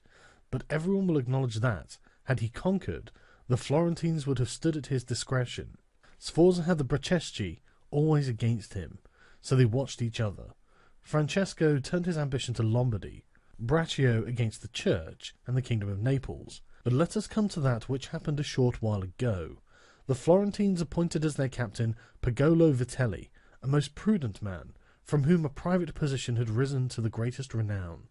If this man had taken Pisa, nobody can deny that it would have been proper for the Florentines to keep in with him, for if he became the soldier of their enemies, they had no means of resisting, and if they held to him, they must obey him. The Venetians, if their achievements are considered, will be seen to have acted safely and gloriously, so long as they sent to war their own men. When armed with gentlemen and plebeians, they did valiantly. This was before they turned to enterprises on land, but when they began to fight on land, they forsook this virtue, and followed the custom of Italy. And in the beginning of their expansion on land, though not having much territory, and because of their great reputation, they had not much to fear from their captains. But when they expanded, as under Carmignuola, they had a taste of this mistake, for having found him a most valiant man, they beat the Duke of Milan under his leadership, and, on the other hand, knowing how lukewarm he was in the war, they feared they would no longer conquer under him, and for this reason they were not willing, nor were they able, to let him go, and so, not to lose again that which they had acquired, they compelled, in order to secure themselves, to murder him. They had afterwards for their captains Bartolomeo di Bergamo, Roberto da San Severino, the Count of Pitigliano, and the like, under whom they had to dread loss and not gain, as happened afterwards at Viella, where in one battle they lost that which in 800 years they had acquired with so much trouble, because from such arms conquests come but slowly, long delayed and inconsiderable, but the losses sudden and portentous. And as with these examples I have reached Italy, which has been ruled for many years by mercenaries,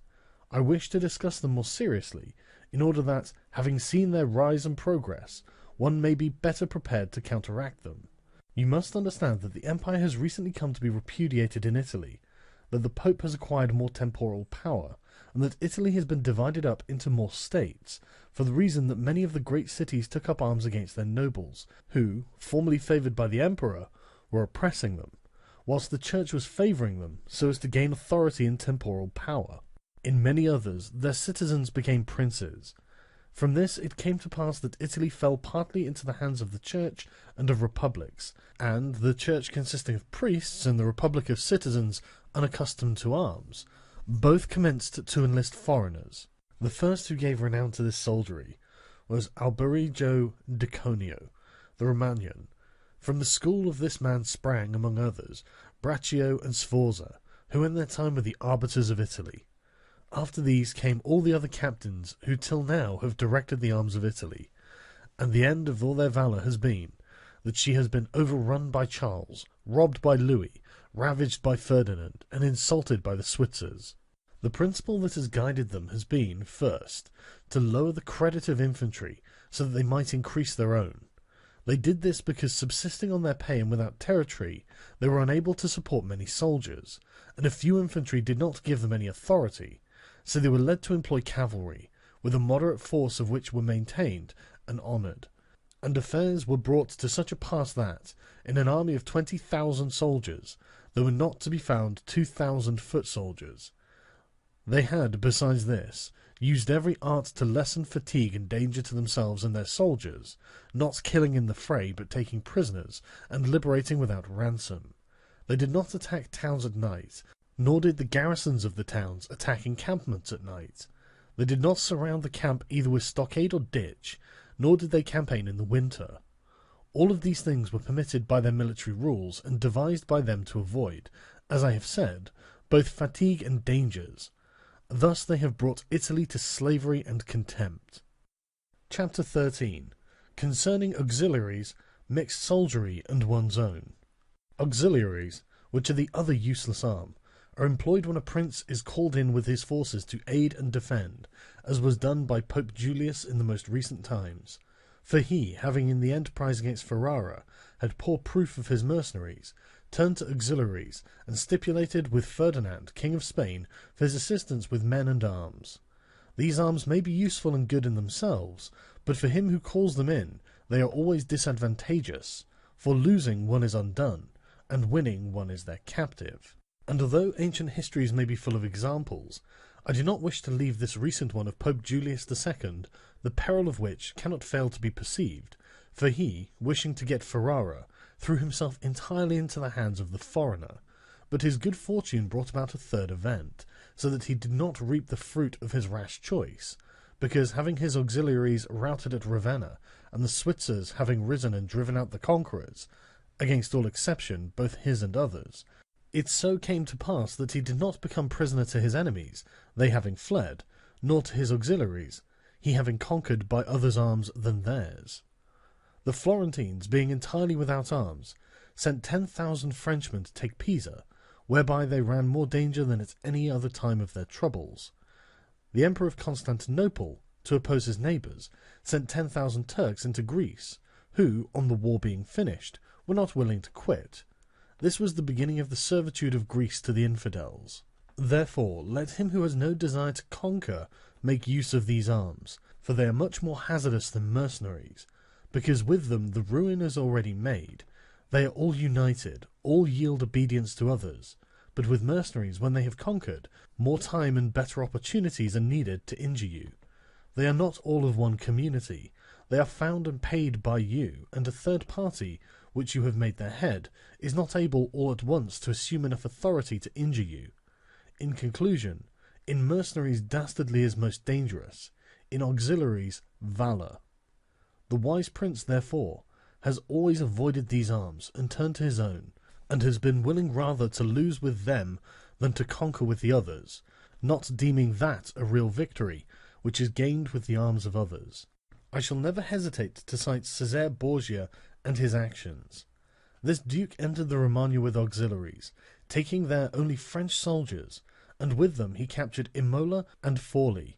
But afterwards, such forces not appearing to him reliable, he turned to mercenaries, discerning the less danger in them, and enlisted the Orsini and the Vitelli, whom presently, on handling and finding them doubtful, unfaithful, and dangerous, he destroyed and turned to his own men. And the difference between one and the other of these forces can easily be seen when one considers the difference there was in the reputation of the Duke, when he had the French, when he had the Orsini and the Vitelli, and when he relied on his own soldiers, on whose fidelity he could always count, and found it ever increasing. He was never esteemed more highly than when everyone saw that he was the complete master of his own forces. I was not intending to go beyond Italian and recent examples, but I am unwilling to leave out Hiero, the Syracusan, he being one of those I have named above. This man, as I have said, made head of the army by the Syracusans, soon found out that a mercenary soldiery, constituted like our Italian condottieri, was of no use, and it appearing to him that he could neither keep them nor let them go, he had them all cut to pieces, and afterwards made war with his own forces, and not with aliens. I wish also to recall to memory an instance from the Old Testament applicable to this subject. David offered himself to Saul to fight with Goliath, the Philistine champion, and, to give him courage, Saul armed him with his own weapons, which David rejected as soon as he had them on his back, saying that he could make no use of them, and that he wished to meet the enemy with his sling and knife. In conclusion, the arms of soldiers either fall from your back, or they weigh you down, or they bind you fast. Charles VII, father of King Louis XI,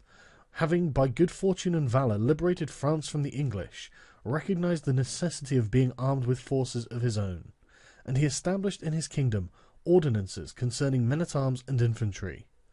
Afterwards, his son King Louis abolished the infantry, and began to enlist the Switzers, which mistake, followed by others, is, as is now seen, a source of peril to that kingdom,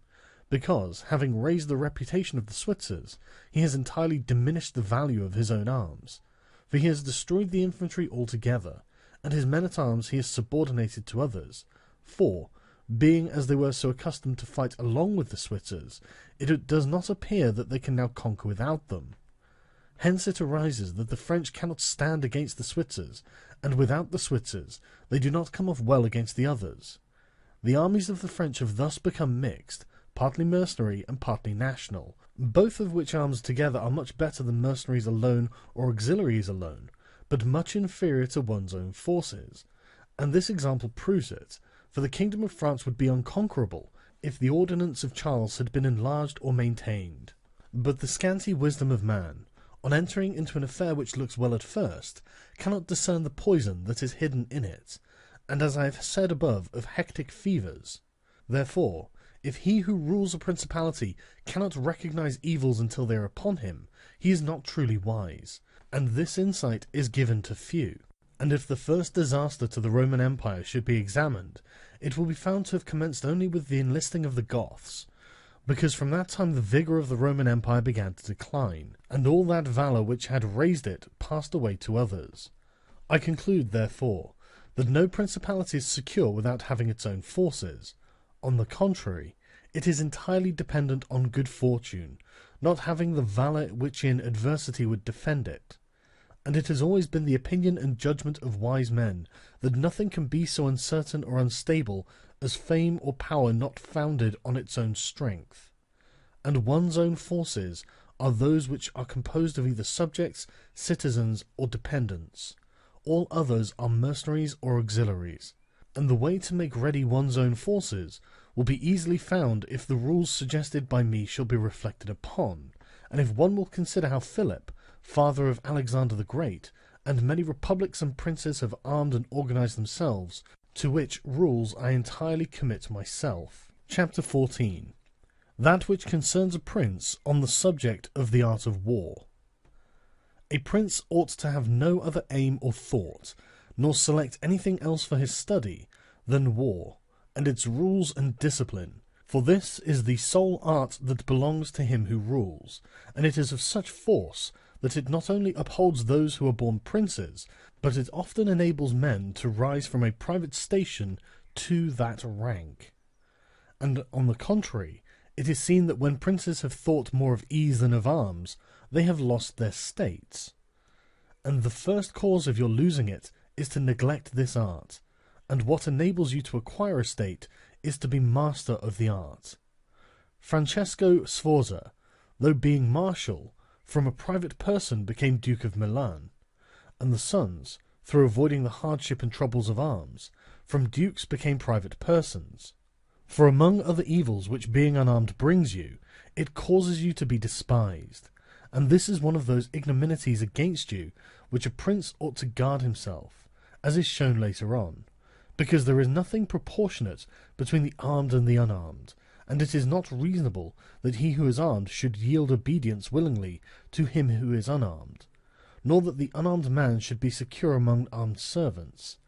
because there being in one disdain and in other suspicion, it is not possible for them to work well together. Therefore a prince who does not understand the art of war, over and above the other misfortunes already mentioned, cannot be respected by his soldiers, nor can he rely on them. He ought never, therefore, to have out of his thoughts the subject of war, and in peace he should addict himself more to its exercise than in war. This he can do in two ways, the one by action, the other by study. As regards action, he ought, above all things, to keep his men well organized and drilled, to follow incessantly the chase, by which he accustoms his body to hardships, and learns something of the nature of localities, and gets to find out how the mountains rise, how the valleys open out, and how the plains lie, and to understand the nature of rivers and marshes, and in all this to take the greatest care. Which knowledge is useful in two ways. Firstly, he learns to know his country, and is better able to undertake its defence. Afterwards, by means of the knowledge and observation of that locality, he understands with ease any other which it may be necessary for him to study hereafter, because the hills and valleys and plains and rivers and marshes that are, for instance, in Tuscany, have a certain resemblance to those of other countries, so that with a knowledge of the aspect of one country one can easily arrive at a knowledge of others.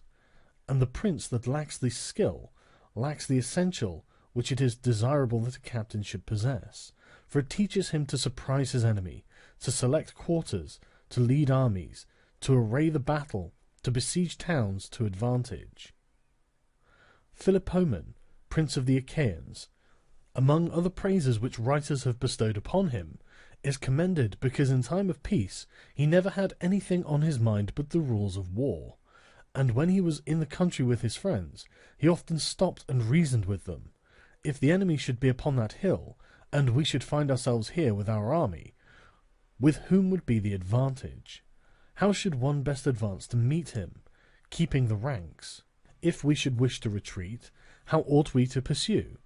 And he would set forth to them, as he went, all the chances that could befall an army. He would listen to their opinion and state his, confirming it with reasons, so that by these continual discussions there could never arise in time of war any unexpected circumstances that he could not deal with.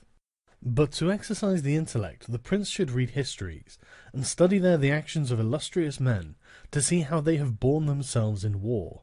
and to examine the causes of their victories and defeats, as to avoid the latter and imitate the former, and above all do as an illustrious man did, who took as an exemplar one who had been praised and famous before him, and whose achievements and deeds he always kept in his mind. As it is said, Alexander the Great imitated Achilles, Caesar Alexander, Scipio Cyrus. And whoever reads the Life of Cyrus, written by Xenophon, will recognize afterwards in the life of Scipio how that imitation was his glory, and how in chastity, affability, humanity, and liberality Scipio conformed to those things which had been written of Cyrus by Xenophon. A wise prince ought to observe some such rules, and never in peaceful times stand idle, but increase his resources with industry, in such a way that they may be available to him in adversity, so that if fortune chances it may find him prepared to resist her blows. Chapter 15. Concerning things for which men, and especially princes, are praised or blamed. It remains now to see what ought to be the rules of conduct for a prince towards subject and friends. And as I know that many have written on this point, I expect I shall be considered presumptuous in mentioning it again, especially as in discussing it I shall depart from the methods of other people. But, it being my intention to write a thing which shall be useful to him who apprehends it, it appears to me more appropriate to follow up the real truth of the matter than the imagination of it. For many have pictured republics and principalities, which in fact have never been known or seen, because how one lives is so far distant from how one ought to live, that he who neglects what is done for what ought to be done sooner effects his ruin than his preservation. For a man who wishes to act entirely up to his professions of virtue soon meets with what destroys him among so much that is evil. Hence it is necessary for a prince wishing to hold his own to know how to do wrong, and how to make use of it or not, according to necessity. Therefore, putting on one side imaginary things concerning a prince, and discussing those which are real, I say that all men, when they are spoken of, and chiefly princes for being more highly placed, are remarkable for some of those qualities which brings them either blame or praise, and thus it is one that is reputed liberal, another miserly, using a Tuscan term, because an avaricious person in our language is still he who desires to possess by robbery, whilst we call one miserly who deprives himself too much of the use of his own. One is reputed generous, one rapacious, one cruel, one compassionate, one faithless, another faithful, one effeminate and cowardly, the other bold and brave, one affable, another haughty, one lascivious, another chaste, one sincere, another cunning, one hard, another easy, one grave, another frivolous, one religious, another unbelieving, and the like. And I know that every one will confess that it would be most praiseworthy in a prince to exhibit all of the above qualities that are considered good,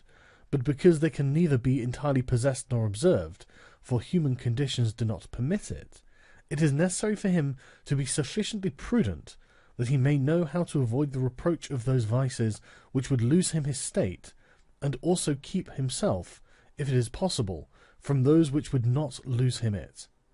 But this is not being possible, he may with less hesitation abandon himself to them. And again, he need not make himself uneasy at incurring a reproach for those vices, without which a state can only be saved with difficulty. For, if everything is considered carefully, it will be found that something which looks like virtue, if followed, would be his ruin, while something else, which looks like vice, yet follows, brings him security and prosperity. Chapter 16. Concerning liberality and meanness. Commencing then with the first of the above-named characteristics, I say that it would be well to be reputed liberal. Nevertheless, liberality exercised in a way that does not bring you the reputation for it, injures you. For if one exercises it honestly, and as it should be exercised, it may not become known, and you will not avoid the reproach of its opposite. Therefore, anyone wishing to maintain among men the name of liberal is obliged to avoid no attribute of magnificence, so that a prince thus inclined will consume in such acts all his property, and will be compelled in the end, if he wish to maintain the name of liberal, to unduly weigh down his people, and tax them, and do everything he can to get money. This will soon make him odious to his subjects, and becoming poor he will be little valued by anyone. Thus, with his liberality, having offended many and rewarded few, he is affected by the very first trouble and imperilled by whatever may be the first danger. Recognizing this himself, and wishing to draw back from it, he runs at once into the reproach of being miserly. Therefore a prince, not being able to exercise this virtue of liberality in such a way that it is recognized, except to his cost, if he is wise, he ought not to fear the reputation of being mean, for in time he will come to be more considered than if liberal, seeing that with his economy his revenues are enough, that he can defend himself against all attacks, and is able to engage in enterprises without burdening his people. Thus it comes to pass that he exercises liberality towards all from whom he does not take, who are numberless, and meanness towards those whom he does not give, who are few. We have not seen great things done in our time, except by those who have been considered mean. The rest have failed. Pope Julius II was assisted in reaching the papacy by a reputation for liberality, yet he did not strive afterwards to keep it up. When he made war on the King of France, and he made many wars without imposing any extraordinary tax on his subjects, for he supplied his additional expenses out of his long thriftiness. The present King of Spain would not have undertaken or conquered in so many enterprises if he had been reputed liberal. A prince, therefore, provided that he has not to rob his subjects, that he can defend himself, that he does not become poor and abject, that he is not forced to become rapacious, ought to hold of little account a reputation for being mean, for it is one of those vices which will enable him to govern. And if anyone should say, Caesar obtained empire by liberality, and many others have reached the highest positions by being liberal, and by being considered so, I answer, either you are a prince in fact, or in a way to become one.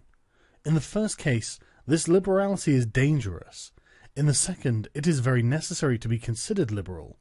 and Caesar was one of those who wished to become preeminent in Rome. But if he had survived after becoming so, and had not moderated his expenses, he would have destroyed his government. And if anyone should reply, many have been princes, and have done great things with armies, who have been considered very liberal, I reply, either a prince spends that which is his own, or his subjects, or else that of others. In the first case, he ought to be sparing. In the second, he ought not to neglect any opportunity for liberality.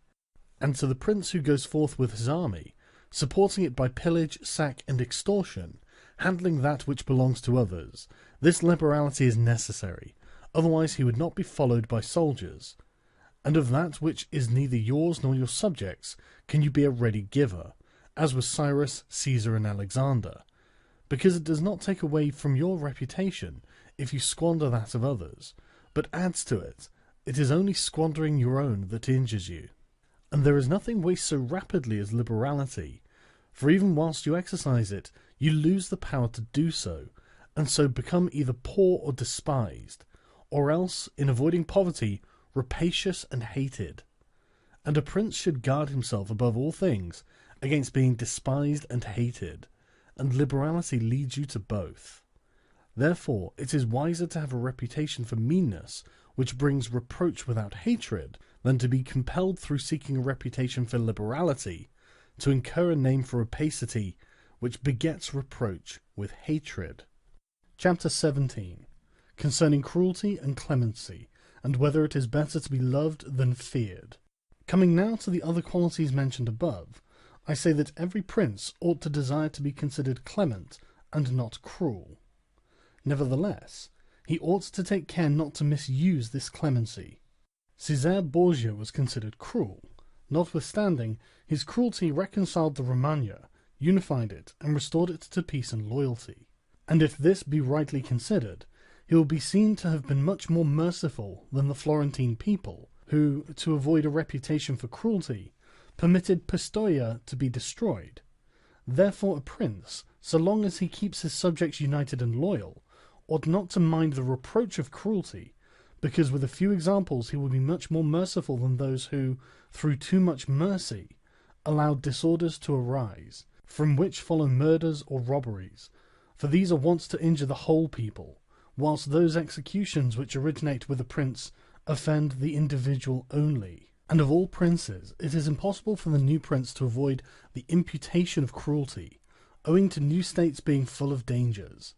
Hence Virgil, through the mouth of Dido, excuses the inhumanity of her reign, owing to its being new, saying, "Against my will, my fate, a throne unsettled and an infant state,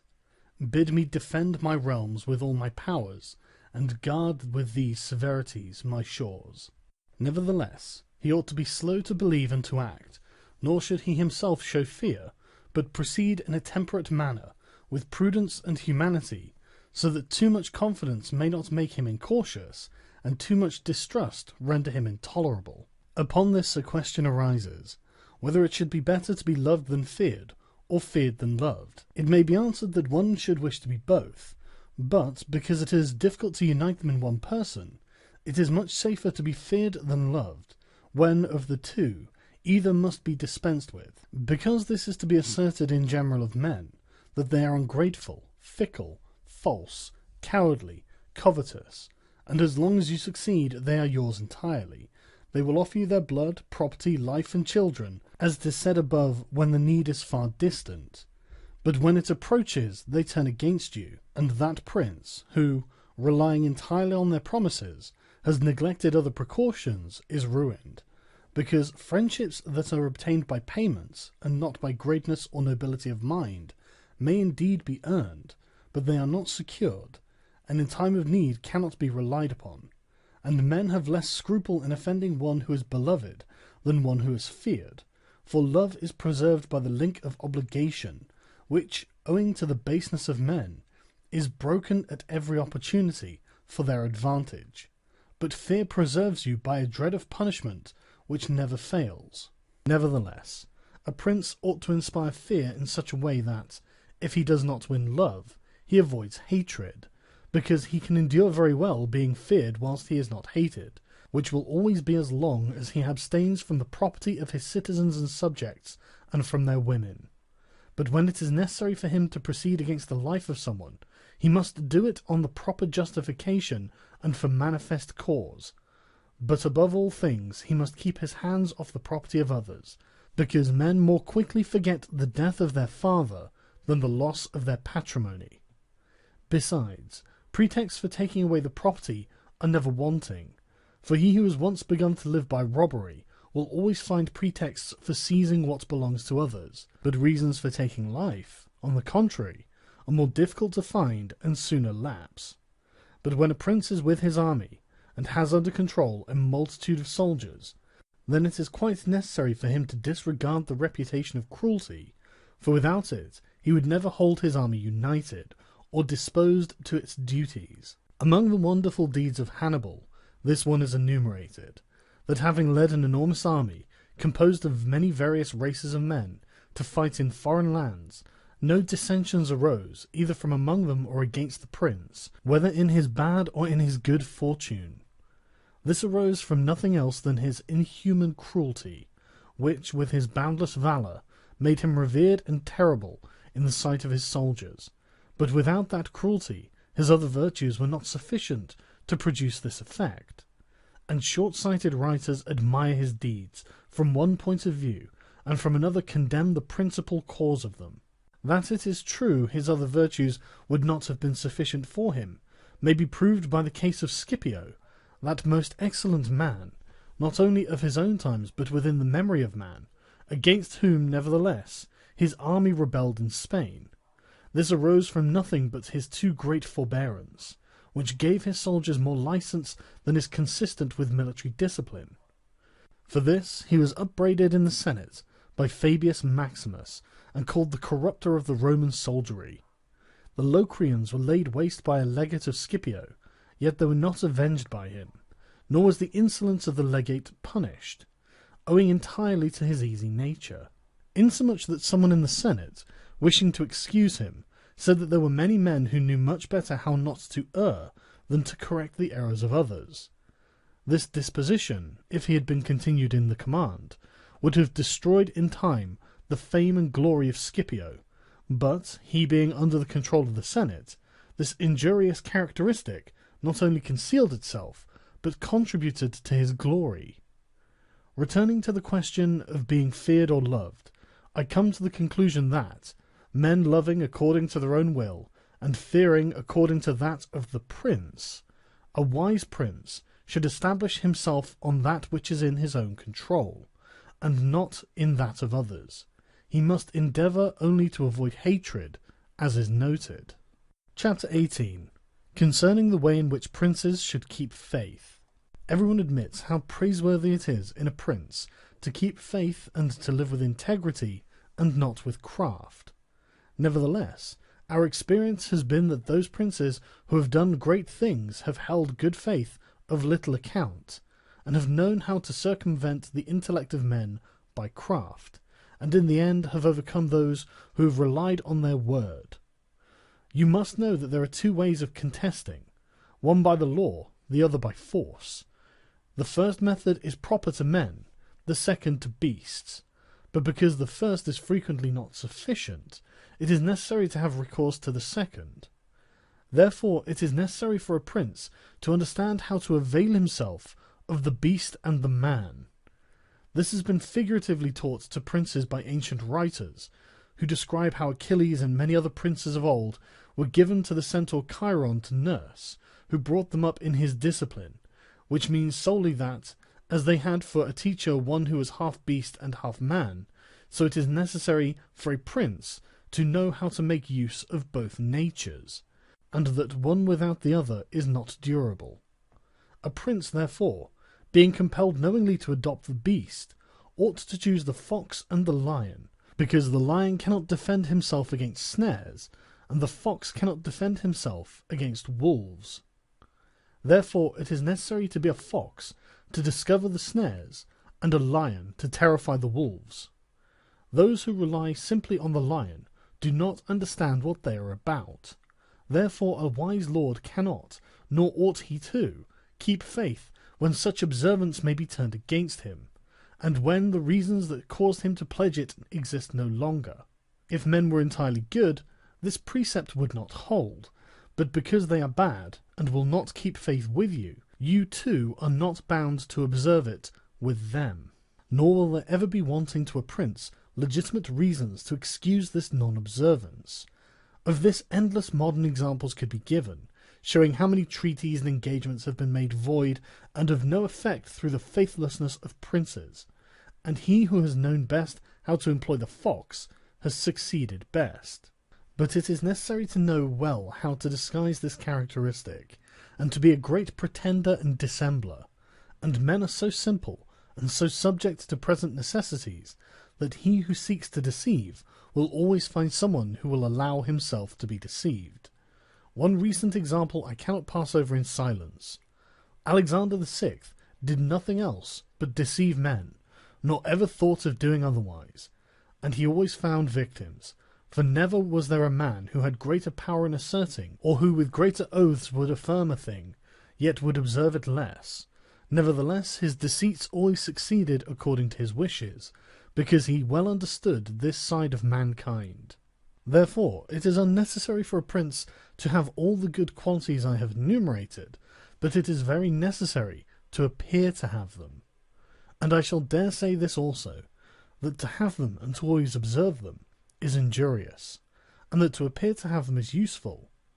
To appear merciful, faithful, humane, religious, upright, and to be so, but with a mind so framed that should you require not to be so, you may be able, and know how to change to the opposite.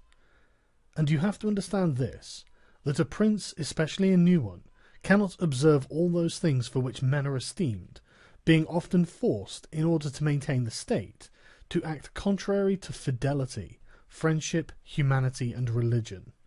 Therefore it is necessary for him to have a mind ready to turn itself accordingly as the winds and variations of fortune force it, yet, as I have said above, not to diverge from the good if he can avoid doing so, but if compelled, then to know how to set about it.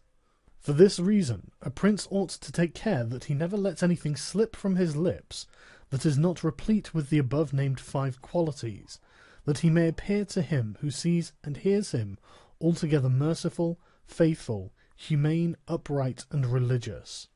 There is nothing more necessary to appear to have than this last quality, inasmuch as men judge generally more by the eye than by the hand, because it belongs to everybody to see you, to few to come in touch with you. Everyone sees what you appear to be, few really know what you are, and those few dare not oppose themselves to the opinion of the many, who have the majesty of the state to defend them, and in the actions of all men and especially of princes, which it is not prudent to challenge, one judges by the result. For that reason, let a prince have the credit of conquering and holding his state. The means will always be considered honest, and he will be praised by everybody, because the vulgar are always taken by what a thing seems to be, and by what comes of it, and in the world there are only the vulgar, for the few find a place there only when the many have no ground to rest on. One prince, of the present time, whom it is not well to name, never preaches anything else but peace and good faith, and to both he is most hostile, and either, if he had kept it, would have deprived him of reputation and kingdom many a time. Chapter 19. That one should avoid being despised and hated. Now, concerning the characteristics of which mention is made above, I have spoken of the more important ones, and others I wish to discuss briefly under this generality, that the prince must consider, as has been said in parts before, how to avoid those things which will make him hated or contemptible, and as often as he shall have succeeded, he will have fulfilled his part, and he need not fear any danger in other reproaches. It makes him hated above all things, as I have said, to be rapacious, and to be a violator of the property and women of his subjects, from both of which he must abstain. And when neither their property nor their honour is touched, the majority of men live content, and he has only to contend with the ambition of a few, whom he can curb with ease in many ways. It makes him contemptible to be considered fickle, frivolous, effeminate, mean-spirited, irresolute, from all of which a prince should guard himself as from a rock, and he should endeavour to show in his actions greatness, courage, gravity, and fortitude, and in his private dealings with his subjects let him show that his judgments are irrevocable, and maintain himself in such reputation that no one can hope either to deceive or to get around him. That prince is highly esteemed who conveys this impression of himself, and he who is highly esteemed is not easily conspired against, for, provided it was well known that he is an excellent man, and revered by his people, he can only be attacked with difficulty. For this reason a prince ought to have two fears, one from within, on account of his subjects, the other from without, on account of external powers. From the latter he is defended by being well armed and having good allies, and if he is well armed he will have good friends, and affairs will always remain quiet within when they are quiet without, unless they should have already been disturbed by conspiracy, and even should affairs outside be disturbed, if he has carried out his preparations and has lived as I have said, as long as he does not despair, he will resist every attack, as I said Nabis the Spartan did. But concerning his subjects, when affairs outside are disturbed, he has only to fear that they will conspire secretly, from which a prince can easily secure himself by avoiding being hated and despised, and by keeping the people satisfied with him, which it is most necessary for him to accomplish, as I have said above at length. And one of the most efficacious remedies that a prince can have against conspiracies is not to be hated and despised by the people, for he who conspires against a prince always expects to please them by his removal, but when the conspirator can only look forward to offending them,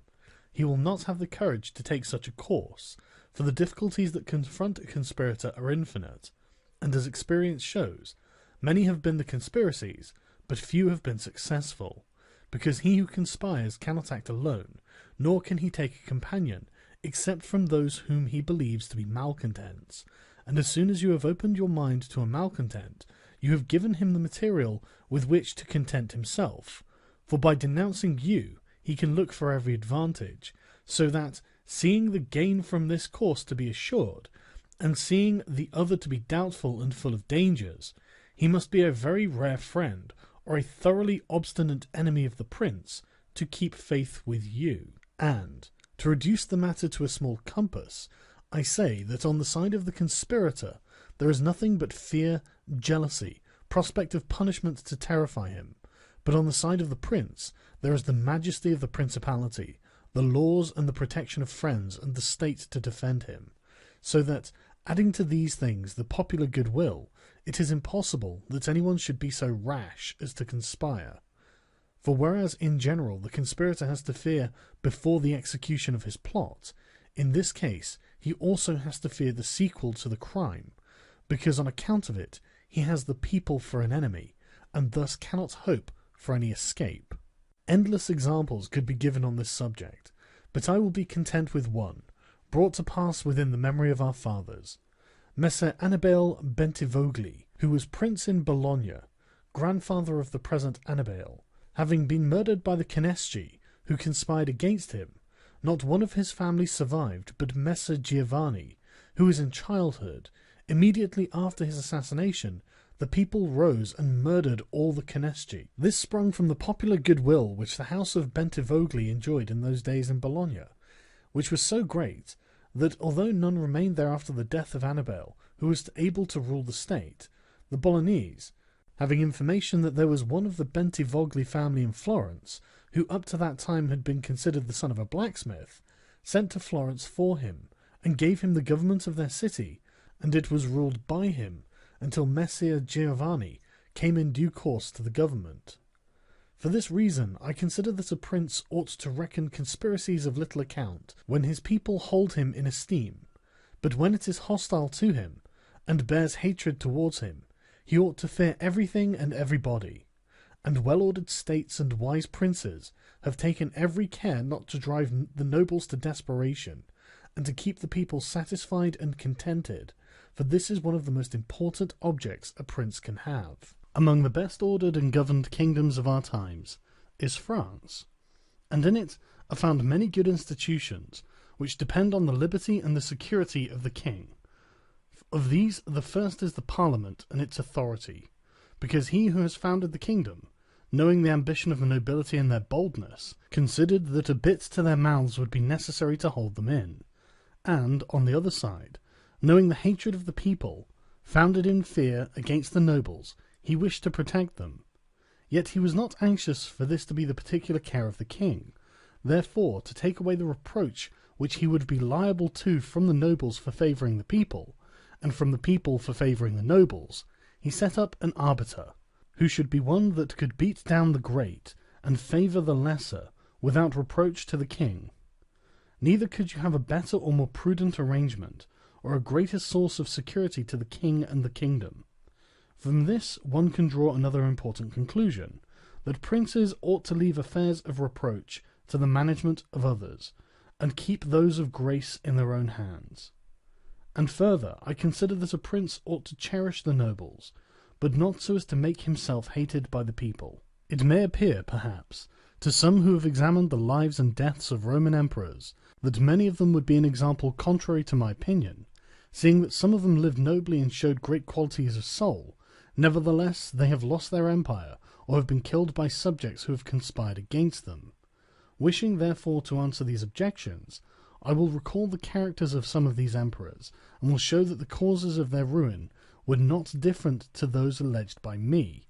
At the same time, I will only submit for consideration those things that are noteworthy to him who studies the affairs of those times. It seems to me sufficient to make all those emperors who succeeded to the empire, from Marcus the philosopher down to Maximinius. They were Marcus and his son Commodus, Pertinax, Julian, Severus, and his son Antoninus Caracalla, Macrinus, Heliogabalus, Alexander, and Maximinius. There is first to note that, whereas in other principalities the ambition of the nobles and the insolence of the people only have to be contended with, the Roman emperors had a third difficulty in having to put up with the cruelty and avarice of their soldiers, a matter so beset with difficulties that it was the ruin of many, for it was a hard thing to give satisfaction to both soldiers and people, because the people loved peace, and for this reason they loved the unaspiring prince, while the soldiers loved the warlike prince, who was bold, cruel, and rapacious, which qualities they were quite willing he should exercise upon the people, so that they could get double pay and give vent to their own greed and cruelty. Hence it arose that those emperors were always overthrown who, either by birth or training, had no great authority, and most of them, especially those who came new to the principality, recognizing the difficulty of those two opposing humours, were inclined to give satisfaction to the soldiers, caring little about injuring the people. Which course was necessary, because, as princes cannot help being hated by someone, they ought in the first place to avoid being hated by everyone, and when they cannot compass this, they ought to endeavour with the utmost diligence to avoid the hatred of the most powerful. Therefore, those emperors who sought through inexperience had need of special favour adhered more readily to the soldiers than to the people, a course which turned out advantageous to them or not, accordingly as the prince knew how to maintain authority over them. From these causes it arose that Marcus, Pertinax, and Alexander,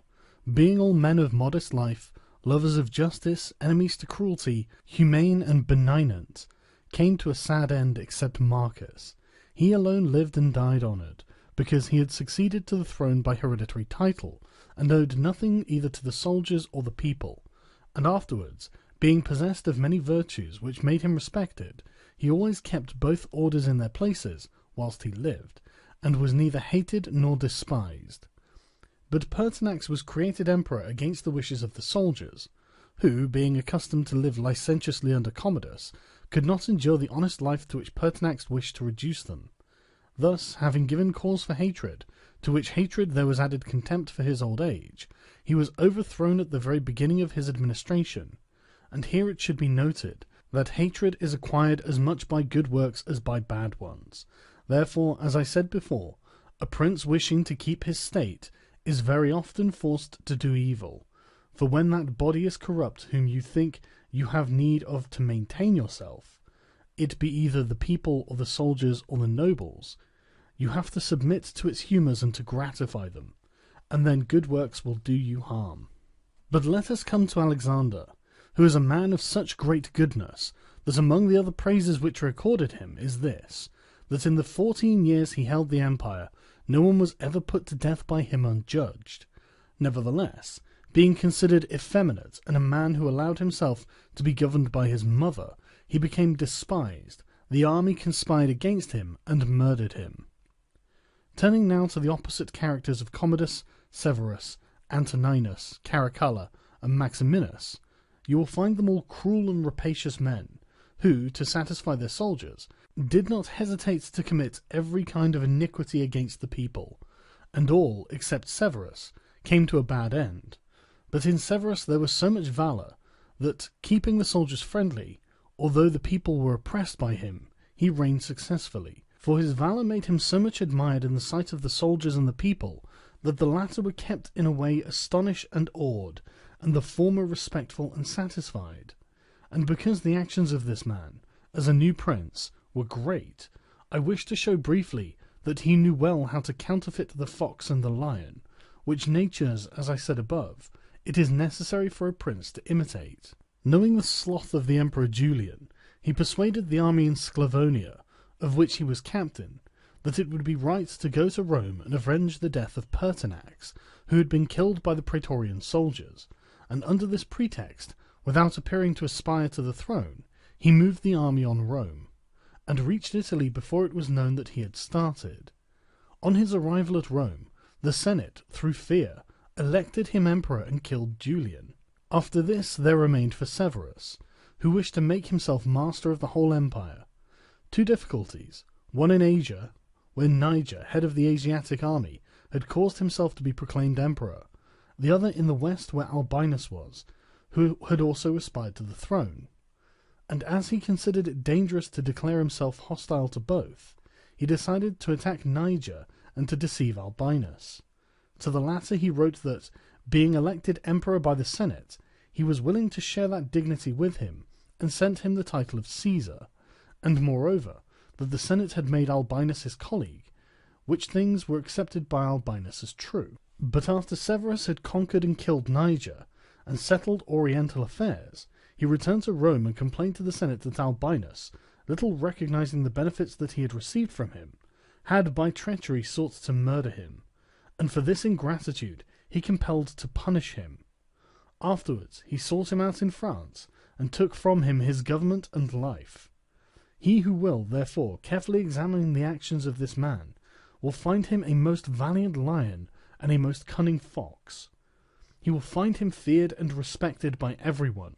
and not hated by the army, and it need not be wondered that he, a new man, was able to hold the empire so well, because his supreme renown always protected him from that hatred which the people might have conceived against him for his violence. But his son Antoninus was a most eminent man, and had very excellent qualities, which made him admirable in the sight of the people, and acceptable to the soldiers, for he was a warlike man, most enduring of fatigue, a despiser of all delicate food and other luxuries, which caused him to be beloved by the armies. Nevertheless, his ferocity and cruelties were so great, and so unheard of, that, after endless single murders, he killed a large number of the people of Rome and all those of Alexandria. He became hated by the whole world, and also feared by those he had around him, to such an extent that he was murdered in the midst of his army by a centurion. And here it must be noted that such like deaths, which are deliberately inflicted with a resolved and desperate courage, cannot be avoided by princes, because anyone who does not fear to die can inflict them. But a prince may fear them the less, because they are very rare. He has only to be careful not to do any grave injury to those whom he employs or has around him in service of the state. Antoninus had not taken this care, but had contumeliously killed a brother of that centurion, whom he also daily threatened, yet retained in his bodyguard, which, as it turned out, was a rash thing to do, and it proved the emperor's ruin. But let us come to Commodus, to whom it should have been very easy to hold the empire, for, being the son of Marcus, he had inherited it, and he had only to follow in the footsteps of his father to please his people and soldiers. But, being by nature cruel and brutal, he gave himself up to amusing the soldiers and corrupting them, so that he might indulge his rapacity on the people. On the other hand, not maintaining his dignity, often descending to the theatre to compete with the gladiators, and doing other vile things, little worthy of the imperial majesty, he fell into contempt with the soldiers, and being hated by one party and despised by the other, he was conspired against and killed. It remains to discuss the character of Maximinus. He was a very warlike man, and the armies, being disgusted with the effeminacy of Alexander, of whom I have already spoken,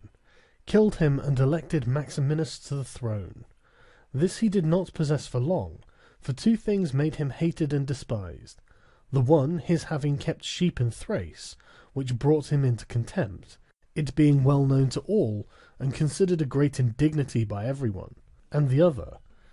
his having at the accession to his dominions deferred going to Rome, and taking possession of the imperial seat. He had also gained a reputation for the utmost ferocity, by having through his prefects in Rome and elsewhere in the empire, practised many cruelties, so that the whole world was moved to anger at the meanness of his birth, and to fear at his barbarity.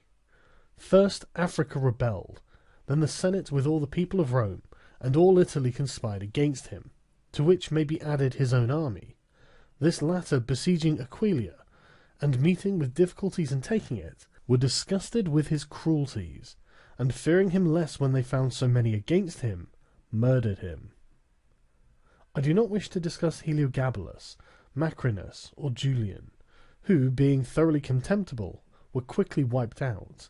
but I will bring this discourse to a conclusion by saying that princes in our times have this difficulty of giving inordinate satisfaction to their soldiers in a far less degree, because, notwithstanding, one has to give them some indulgence. That is soon done. None of these princes have armies that are veterans in the governance and the administration of provinces, as were the armies of the Roman Empire. And whereas it was then more necessary to give satisfaction to the soldiers than to the people, it is now more necessary to all princes, except the Turk and the Soldan, to satisfy the people rather than the soldiers, because the people are the more powerful. From the above I have accepted the Turk, who always keeps around him 12,000 infantry and 15,000 cavalry, on which depend the security and the strength of the kingdom. And it is necessary that, putting aside every consideration for the people, he should keep them as his friends.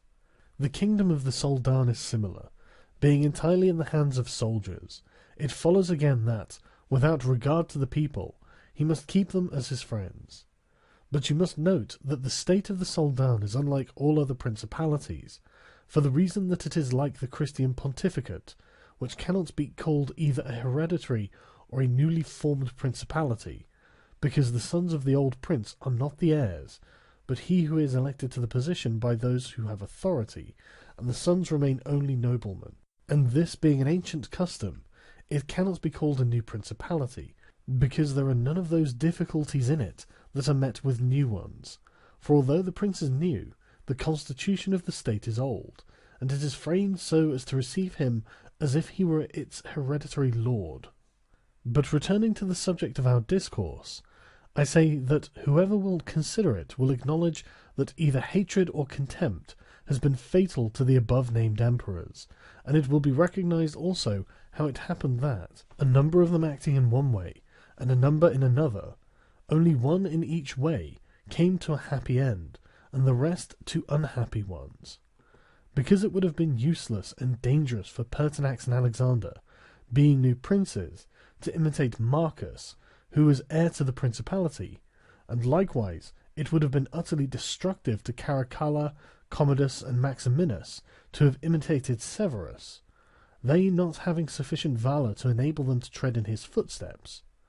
Therefore, a prince new to the principality cannot imitate the actions of Marcus, nor again is it necessary to follow in those of Severus, but he ought to take from Severus those parts which are necessary to found his state, and from Marcus those which are proper and glorious, to keep a state that may already be stable and firm. Chapter 20. Of fortresses, and many other things to which princes often resort, advantageous or hurtful. Some princes, so as to hold securely the state, have disarmed their subjects. Others have kept their subject towns distracted by factions. Others have fostered enmities against themselves. Others have laid themselves out to gain over those whom they distrusted in the beginning of their governments. Some have built fortresses, some have overthrown and destroyed them. And although one cannot give a final judgment on all of these things unless one possesses the particulars of those states in which a decision was to be made, nevertheless, I will speak as comprehensively as the matter of itself will admit. There never was a new prince who disarmed his subjects. Rather, when he has found them disarmed, he has always armed them, because by arming them, those arms become yours. Those men who are distrusted become faithful, and those who are faithful are kept so, and your subjects become your adherents. And whereas all subjects cannot be armed, yet when those whom you do arm are benefited, the others can be handled more freely. And this difference in their treatment, which they quite understand, makes the former your dependents, and the latter, considering it to be necessary that those who have the most danger and service should have the most reward, excuse you. But when you disarm them, you at once offend them by showing that you distrust them, either for cowardice or for want of loyalty, and either of these opinions breeds hatred against you. And because you cannot remain unarmed, it follows that you turn to mercenaries, which are of the character already shown. Even if they should be good, they would not be sufficient to defend you against powerful enemies and distrusted subjects. Therefore, as I have said, a new prince in a new principality has always distributed arms. Histories are full of examples, but when a prince acquires a new state, which he adds as a province to his old one, then it is necessary to disarm the men of that state, except those who have been his adherents in acquiring it, and these again, with time and opportunity, should be rendered soft and effeminate, and matters should be managed in such a way that all the armed men of the state shall be your own soldiers, who in your old state were living near you. Our forefathers, and those who were reckoned wise, were accustomed to say that it was necessary to hold Pistoia by factions, and Pisa by fortresses, and with this idea they fostered quarrels in some of their tributary towns, so as to keep possession of them more easily. This may have been well enough in those times when Italy was in a way balanced, but I do not believe that it can be accepted as a precept for today, because I do not believe that factions can ever be of use. Rather, it is certain that when the enemy comes upon you in divided cities, you are quickly lost, because the weakest party will always assist outside forces, and the other will not be able to resist. The Venetians, moved as I believe by the above reasons, fostered the Guelph and the Ghibelline factions in their tributary cities, and although they never allowed them to come to bloodshed, yet they nursed these disputes amongst them, so that the citizens, distracted by their differences, should not unite against them, which, as we saw, did not afterwards turn out as expected, because after the rout at Vaila, one party at once took courage and seized the state. Such methods argue, therefore, weakness in the prince, because these factions will never be permitted in a vigorous principality. Such methods for enabling one the more easily to manage subjects are only useful in times of peace, but if war comes, this policy proves fallacious. Without doubt, princes become great when they overcome the difficulties and obstacles by which they are confronted, and therefore fortune, especially when she desires to make a new prince great, who has greater necessity to earn renown than a hereditary one, causes enemies to arise and form designs against him, in order that he may have the opportunity of overcoming them, and by them to mount higher, as by a ladder, which his enemies have raised. For this reason, many consider that a wise prince, when he has the opportunity, ought with craft to foster some animosity against himself, so that, having crushed it, his renown may rise higher. Princes, especially new ones, have found more fidelity and assistance in those men who in the beginning of their rule were distrusted than among those who in the beginning were trusted. Pandolfo Petrucci, Prince of Siena, ruled his state more by those who had been distrusted than by others, but on this question one cannot speak generally, for it varies so much with the individual. I will only say this, that those men who at the commencement of a princedom have been hostile, if they are of a description to need assistance to support themselves, can always be gained over with the greatest ease, and will be tightly held to serve the prince with fidelity,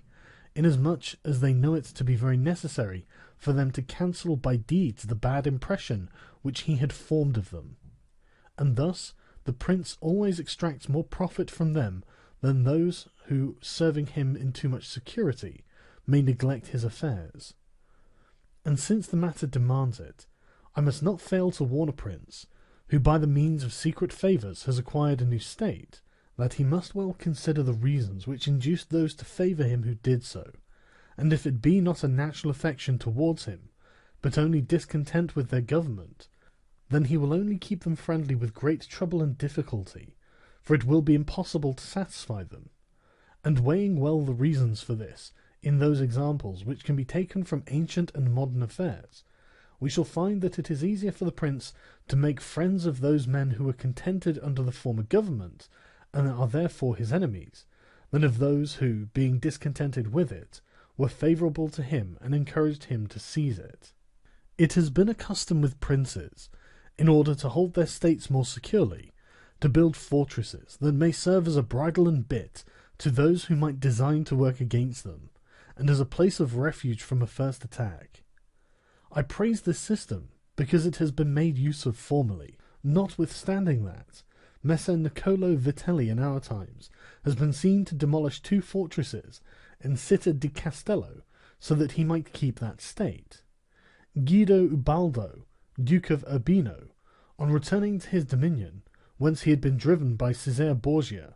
raised to the foundations all the fortresses in that province, and considered that without them it would be more difficult to lose it. The Bentivogli, returning to Bologna, came to a similar decision. Fortresses, therefore, are useful or not according to circumstances. If they do you good in one way, they injure you in another. And this question can be reasoned thus. The prince who has more to fear from the people than from foreigners ought to build fortresses, but he who has more to fear from foreigners than from the people ought to leave them alone. The castle of Milan, built by Francesco Sforza, has made and will make more trouble for the house of Sforza than any other disorder in the state. For this reason, the best possible fortress is not to be hated by the people,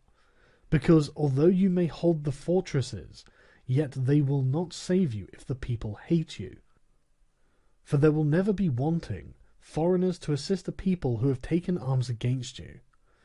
It has not been seen in our times that such fortresses have been of any use to a prince, unless to the Count of Forli, when the Count Girolamo, her consort, was killed, for by that means she was able to withstand the popular attack and wait for assistance from Milan, and thus recover her state, and the posture of affairs was such at the time that the foreigners could not assist the people. But the fortresses were of little value to her afterwards, when Cesare Borgia attacked her, and when the people, her enemy, were allied with foreigners. Therefore it would have been safer for her, both then and before, not to have been hated by the people than to have had the fortresses. All these things considered, then, I shall praise him who builds fortresses as well as him that does not, and I shall blame whoever, trusting in them, cares little about being hated by the people. Chapter 21. How a prince should conduct himself so as to gain renown. Nothing makes a prince so much esteemed as great enterprises and setting a fine example. We have in our time Ferdinand of Aragon, the present King of Spain. He can almost be called a new prince, because he has risen by fame and glory from being an insignificant king to being the foremost king in Christendom. And if you will consider his deeds, you will find them all great, and some of them extraordinary. In the beginning of his reign he attacked Granada, and this enterprise was the foundation of his dominions. He did this quietly at first, without any fear of hindrance, for he held the minds of the barons of Castile occupied in thinking of the war and not anticipating any innovations. Thus they did not perceive that by these means he was acquiring power and authority over them. He was able with the money of the church and of the people to sustain his armies, and by that long war to lay the foundation for the military skill which has since distinguished him. Further, always using religion as a plea, so as to undertake greater schemes, he devoted himself with pious cruelty to driving out and clearing his kingdom of the Moors, nor could there be any more admirable example, nor one more rare. Under this same cloak he assailed Africa, he came down on Italy, he has finally attacked France, and thus his achievements and designs have always been great, and have kept the minds of his people in suspense and admiration, and occupied with the issue of them. And his actions have arisen in such a way, one out of the other, that men have never been given time to work steadily against him. Again, it much assists a prince to set unusual examples in internal affairs, similar to those which are related of Messer Bernardo di Milano, who, when he had the opportunity, by any one in civil life doing some extraordinary thing, either good or bad, he would take some method of rewarding or punishing him, which would be much spoken about. And a prince ought, above all things, always endeavour in every action to gain for himself the reputation of being a great and remarkable man. A prince is also respected when he is either a true friend or a downright enemy. That is to say, when, without any reservation, he declares himself in favour of one party against the other, which course will always be more advantageous than standing neutral, because if two of your powerful neighbours come to blows, they are of such a character that, if one of them conquers, you have to either fear him or not. In either case it will always be more advantageous for you to declare yourself and to make war strenuously, because in the first case, if you do not declare yourself, you will invariably fall a prey to the conqueror, to the pleasure and satisfaction of him who has been conquered, and you will have no reasons to offer, nor anything to protect or shelter you, because he who conquers does not want doubtful friends who will not aid him in the time of trial, and he who loses will not harbour you, because you did not willingly, sword in hand, court his fate. Antiochus went into Greece, being sent for by the Aetolians to drive out the Romans. He sent envoys to the Achaeans, who were friends of the Romans, exhorting them to remain neutral, and on the other hand the Romans urged them to take up arms. The question came to be discussed in the council of the Achaeans, where the legate of Antiochus urged them to stand neutral. To this the Roman legate answered, "As for that which has been said, it is better and more advantageous for your state not to interfere in our war. Nothing can be more erroneous, because by not interfering you will be left, without favour or consideration, the guerdon of the conqueror. Thus it will always happen that he who is not your friend will demand your neutrality, whilst he who is your friend will entreat you to declare yourself with arms. And irresolute princes, to avoid present dangers, generally follow the neutral path, and are generally ruined. But when a prince declares himself gallantly in favour of one side, if the party with whom he allies himself conquers, although the victor may be powerful and may have him at his mercy, yet he is indebted to him, and there is established a bond of amity, and men are never so shameless as to become a monument of ingratitude by oppressing you. Victories, after all, are never so complete that the victor must not show some regard, especially to justice. But if he with whom you ally yourself loses, you may be sheltered by him, and whilst he is able he may aid you, and you become companions on a fortune that may rise again. In the second case, when those who fight are of such a character that you have no anxiety as to who may conquer, so much the more is it greater prudence to be allied, because you assist at the destruction of one by the aid of another who, if he had been wise, would have saved him, and conquering, as it is impossible that he should not do with your assistance, he remains at your discretion. And here it is to be noted that a prince ought to take care never to make an alliance with one more powerful than himself for the purposes of attacking others, unless necessity compels him, as it is said above, because if he conquers, then you are at his discretion, and princes ought to avoid as much as possible being at the discretion of anyone. The Venetians joined with France against the Duke of Milan, and this alliance, which caused their ruin, could have been avoided. But when it cannot be avoided, as what happened to the Florentines when the Pope and Spain sent armies to attack Lombardy, then in such a case, for the above reasons, the prince ought to favour one of the parties. Never let any government imagine that it can choose perfectly safe courses. Rather let it expect to have to take very doubtful ones, because it is found in ordinary affairs that one never seeks to avoid one trouble without running into another, but prudence consists in knowing how to distinguish the character of troubles, and for the choice to take the lesser evil. A prince ought also to show himself a patron of ability, and to honour the proficient in every art. At the same time he should encourage his citizens to practice their callings peaceably, both in commerce and agriculture, and in every other following,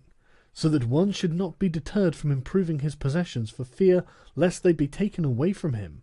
or another from opening up trade for fear of taxes. But the prince ought to offer rewards to whoever wishes to do these things and designs in any way to honour the city or state. Further, he ought to entertain the people with festivals and spectacles at the convenient seasons of the year, and as every city is divided into guilds or into societies,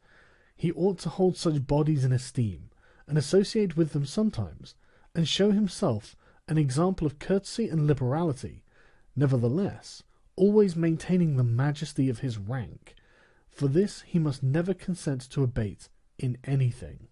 Chapter 22. Concerning the secretaries of princes. The choice of servants is of no little importance to a prince, and they are good or not according to the discrimination of the prince. And the first opinion which one forms of a prince, and of his understanding, is by observing the men he has around him, and when they are capable and faithful, he may always be considered wise, because he has known how to recognize the capable and to keep them faithful. But when they are otherwise, one cannot form a good opinion of him, for the prime error which he has made was in choosing them. There were none who knew Messer Antonio de Venafro as the servant of Pandolfo Petrucci, Prince of Siena, who would not consider Pandolfo to be a very clever man in having Venafro for his servant, because there are three classes of intellects, one which comprehends by itself, another which appreciates what others comprehended, and a third which neither comprehends by itself nor by the showing of others. The first is the most excellent, the second is good, the third is useless. Therefore it follows necessarily that if Pandolfo was not in the first rank, he was in the second, for whenever one has judgment to know good and bad, when it is said and done, although he himself may not have the initiative, yet he can recognize the good and the bad in his servant, and the one he can praise, and the other correct. Thus the servant cannot hope to deceive him, and is kept honest. But to enable a prince to form an opinion of his servant, there is one test which never fails. When you see the servant thinking more of his own interest than of yours, and seeking inwardly to his profit in everything, such a man will never make a good servant, nor will you ever be able to trust him, because he who has the state of another in his hands ought never to think of himself, but always of his prince, and never pay any attention to matters in which the prince is not concerned. On the other hand, to keep his servant honest, the prince ought to study him, honouring him, enriching him, doing him kindnesses, sharing with him the honours and the cares, and at the same time let him see that he cannot stand alone, so that many honours may not make him desire more, many riches make him wish for more, and that many cares may make him dread chances. When, therefore, servants and princes towards servants are thus disposed, they can trust each other. But when it is otherwise, the end will always be disastrous for either one or the other.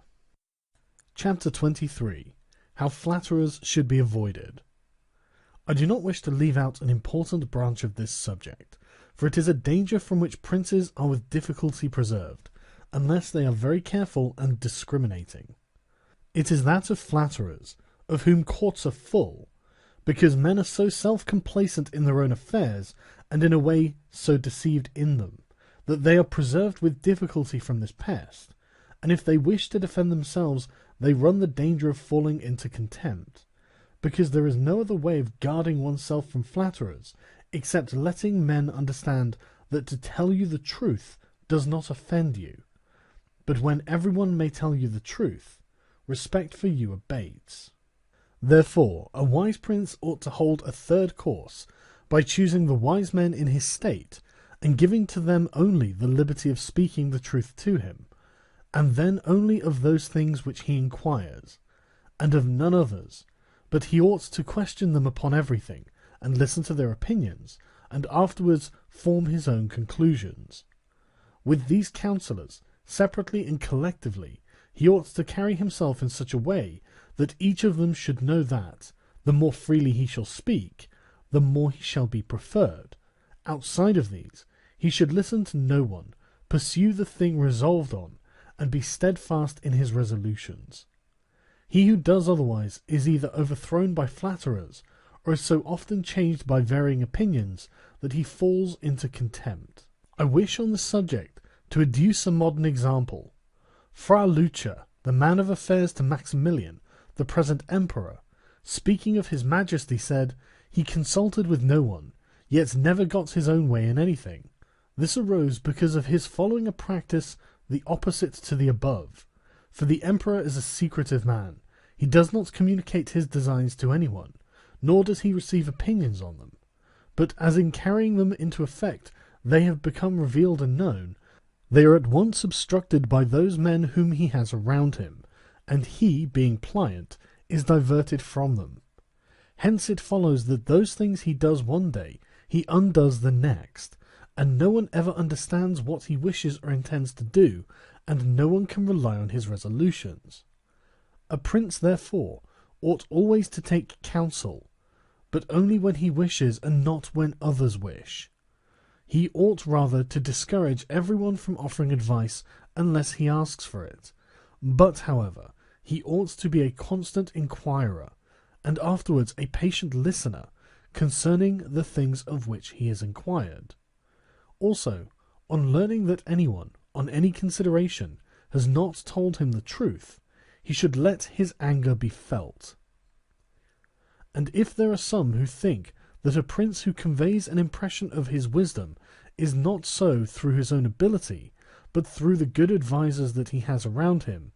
beyond a doubt they are deceived, because this is an axiom which never fails,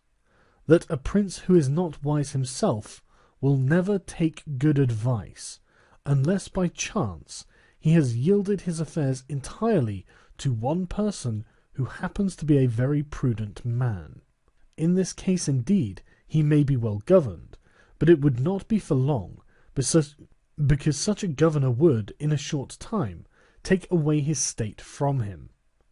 But if a prince who is not inexperienced should take counsel from more than one, he will never get united counsels, nor will he know how to unite them. Each of the counsellors will think of his own interests, and the prince will not know how to control them, nor to see through them.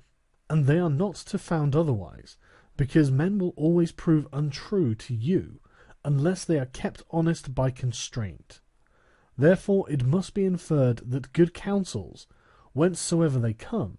are born of the wisdom of the prince, and not the wisdom of the prince from good counsels. Chapter 24. When the princes of Italy have lost their states. The previous suggestions, carefully observed, will enable a new prince to appear well established, and render him at once more secure and fixed in the state than if he had been long seated there. For the actions of a new prince are more narrowly observed than those of a hereditary one, and when they are seen to be able, they gain more men and bind far tighter than ancient blood, because men are attracted more by the present than by the past, and when they find the present good, they enjoy it and seek no further. They will also make the utmost defence of a prince if he fails them not in other things. Thus it will be a double glory for him to have established a new principality, and adorned and strengthened it with good laws, good arms, good allies, and with a good example.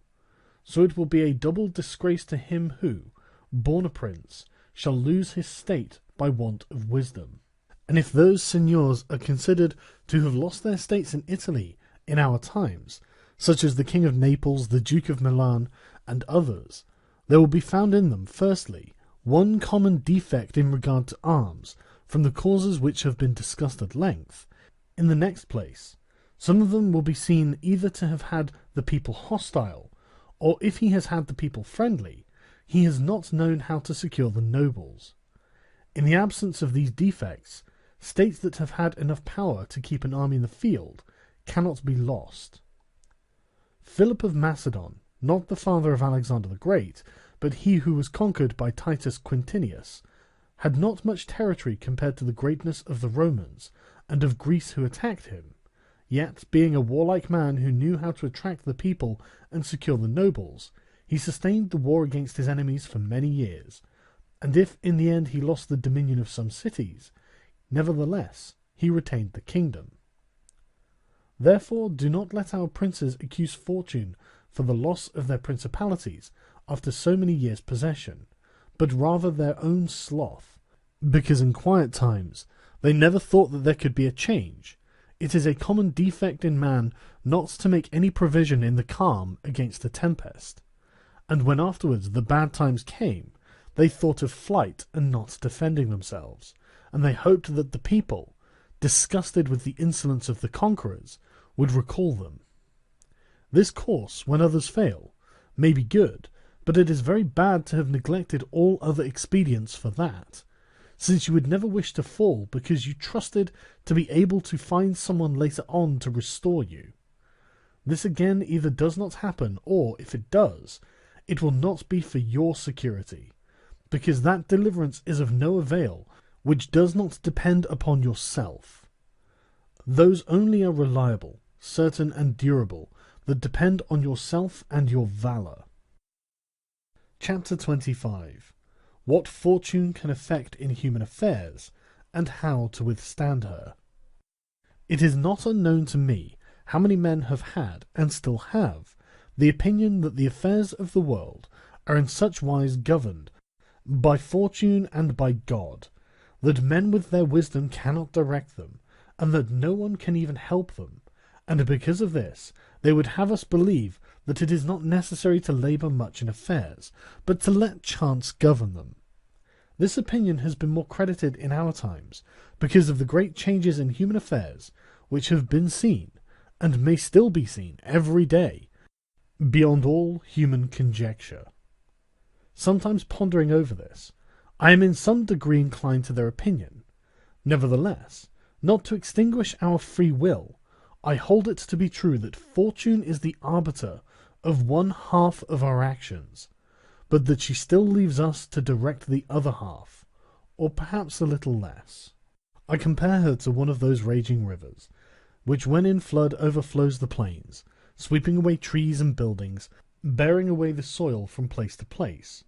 Everything flies before it, all yield to its violence, without being able in any way to withstand it. And yet, though its nature be such, it does not follow therefore that men, when the weather becomes fair, shall not make provision, both with defences and barriers, in such a manner that, rising again, the waters may pass away by canal,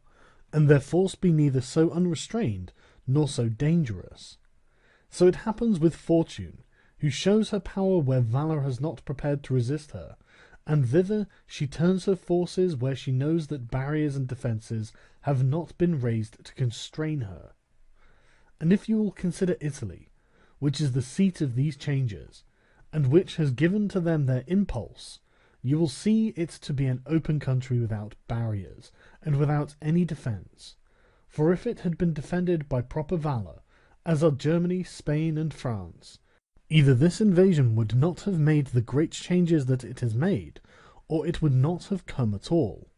And this I consider enough to say concerning resistance to fortune in general. But confining myself more to the particular, I say that a prince may be seen happy today and ruined tomorrow, without having shown any change of disposition or character. This, I believe, arises firstly from causes that have already been discussed at length, namely, that the prince who relies entirely on fortune is lost when it changes. I believe also that he will be successful who directs his actions according to the spirit of the times, and that he whose actions do not accord with the times will not be successful, because men are seen in affairs that lead to the end which every man has before him, namely, glory and riches, to get there by various methods, one with caution, another with haste, one by force, another by skill, one by patience, another by its opposite, and each one succeeds in reaching the goal by a different method.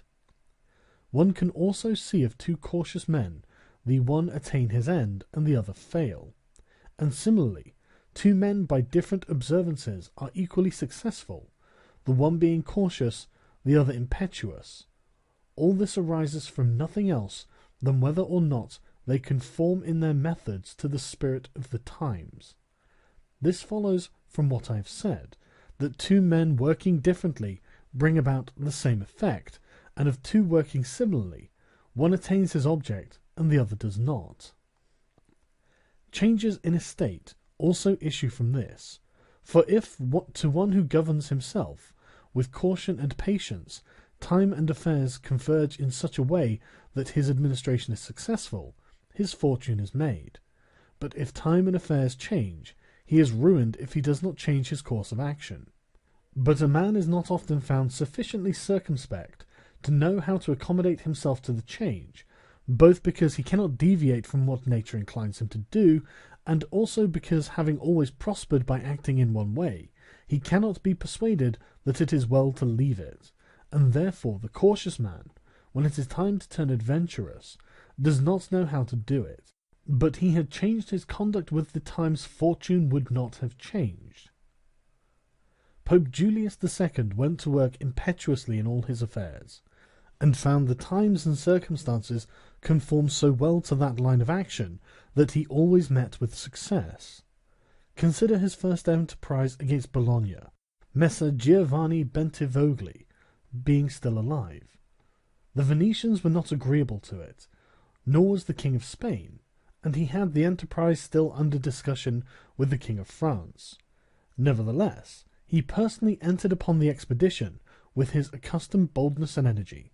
a move which made Spain and the Venetians stand irresolute and passive, the latter from fear, the former from desire to recover the kingdom of Naples.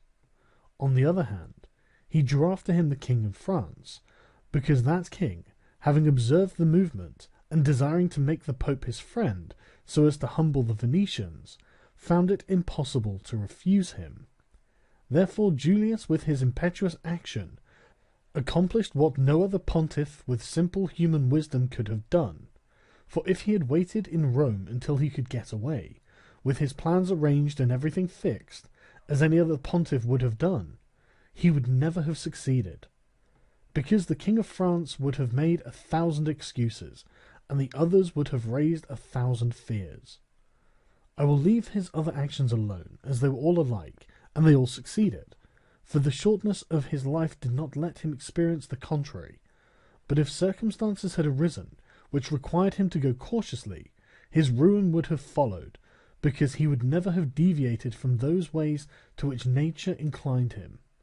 I conclude, therefore, that fortune being changeful, and mankind steadfast in their ways, so long as the two are in agreement, men are successful, but unsuccessful when they fall out. For my part, I consider that it is better to be adventurous than cautious, because fortune is a woman, and if you wish to keep her under, it is necessary to beat and ill-abuse her, and it is seen that she allows herself to be mastered by the adventurous, rather than by those who work more coldly. She is, therefore, always, womanlike, a lover of young men, because they are less cautious, more violent, and with more audacity to command her. Chapter 26. An exhortation to liberate Italy from the barbarians. Having carefully considered the subject of the above discourses, and wondering within myself whether the present times were propitious to a new prince, and whether there were elements that would give an opportunity to a wise and virtuous one to introduce a new order of things that would do honour to him and good to the people of this country, it appears to me that so many things concur to favour a new prince that I never knew a time more fit than the present.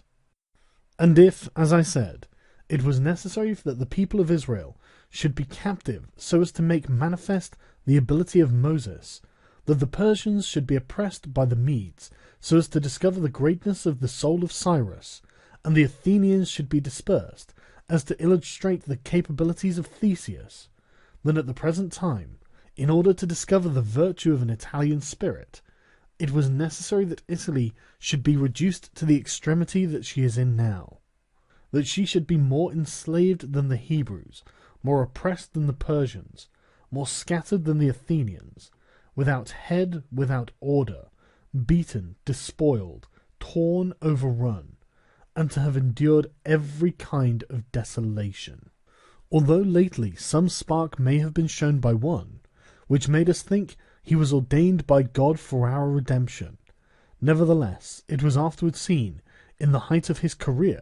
that fortune rejected him, so that Italy, left as without life, waits for him who shall yet heal her wounds, and put an end to the ravaging and plundering of Lombardy, to the swindling and taxing of the kingdom and of Tuscany, and cleanse those sores that for long have festered. It is seen how she entreats God to send someone who shall deliver her from these wrongs and barbarous insolencies. It is seen that also she is ready and willing to follow a banner if only someone will raise it. Nor is there to be seen at present one in whom she can place more hope than in your illustrious house, with its valour and fortune, favoured by God and by the Church, of which it is now the chief, and could be made the head of this redemption. This will not be difficult if you will recall to yourself the actions and lives of the men I have named. And although they were great and wonderful men, yet they were men, and each one of them had no more opportunity than the present offers, for their enterprises were neither more just nor easier than this, nor was God more their friend than he is yours. With us there is great justice, because that war is just which is necessary, and arms are hallowed when there is no other hope but in them. Here there is the greatest willingness, and where the willingness is great, the difficulty cannot be great if you will only follow those men to whom I have directed your attention. Further than this, how extraordinarily the ways of God have been manifested beyond example. The sea is divided, a cloud has led the way, the rock has poured forth water, it has rained manna. Everything has contributed to your greatness. You ought to do the rest. God is not willing to do everything, and thus take away our free will, and that share of glory that belongs to us. and it is not to be wondered at if none of the above-named Italians have been able to accomplish all that is expected from your illustrious house, and if in so many revolutions in Italy, and in so many campaigns, it has always appeared as if military virtue were exhausted. This has happened because the old order of things was not good, and none of us have known how to find a new one. And nothing honours a man more than to establish new laws and new ordinances, when he himself was newly risen. Such things, when they are well-founded and dignified, will make him revered and admired, and in Italy there are not wanting opportunities to bring such into use in every form. Here there is great valour in the limbs, whilst it fails in the head. Look attentively at the duels and the hand-to-hand combats, how superior the Italians are in strength, dexterity, and subtlety. But when it comes to armies they do not bear comparison, and this springs entirely from the insufficiency of the leaders, since those who are capable are not obedient, and each one seems to himself to know that, having never been any one so distinguished above the rest, either by valour or fortune, that others would yield to him. Hence it is that for so long a time, and during so much fighting in the past 20 years, whenever there has been an army wholly Italian, it has always given a poor account of itself. The first witness to this is Il Taro, afterwards Alessandria, Capua, Genoa, Velia, Bologna, Maestri. If, therefore, your illustrious house wishes to follow these remarkable men who have redeemed their country, it is necessary before all things, as a true foundation for every enterprise, to be provided with your own forces, because there can be no more faithful, truer, or better soldiers. And although singly they are good, altogether they will be much better when they find themselves commanded by their prince, honoured by him, and maintained at his expense. Therefore it is necessary to be prepared with such arms, so that you can be defended against foreigners by Italian valour. And although Swiss and Spanish infantry may be considered very formidable, nevertheless there is a defect in both, by reason of which a third order would not only be able to oppose them, but might be relied upon to overthrow them. For the Spaniards cannot resist cavalry, and the Switzers are afraid of infantry whenever they encounter them in close combat. Owing to this, as has been and may again be seen, the Spaniards are unable to resist French cavalry, and the Switzers are overthrown by Spanish infantry, and although a complete proof of the latter cannot be shown, nevertheless there was some evidence of it at the Battle of Ravenna, when the Spanish infantry were confronted by German battalions who follow the same tactics as the Swiss. When the Spaniards, by agility of body and with the aid of their shields, got in under the pikes of the Germans and stood out of danger, able to attack while the Germans stood helpless, and if the cavalry had not dashed up, all would have been over with them. It is possible, therefore, knowing the defects of both these infantries, to invent a new one, which will resist cavalry and not be afraid of infantry. This need not create a new order of arms, but a variation upon the old, and these are the kind of improvements which confer reputation and power upon a new prince. This opportunity, therefore, ought not to be allowed to pass for letting Italy at last see her liberator appear, nor can one express the love with which he would be received in all those provinces which have suffered so much from these foreign scourings.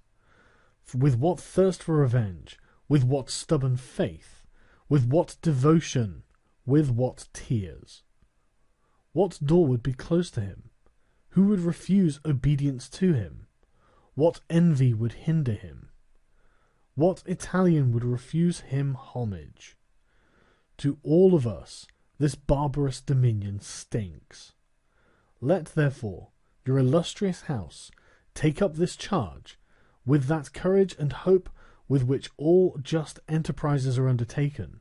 so that, under its standard, our native country may be ennobled, and under its auspices may be verified that saying of Petrarch, "Virtue against fury shall advance the fight, and it in the combat soon shall put to flight. For the old Roman valour is not dead, nor in the Italians' breasts extinguished.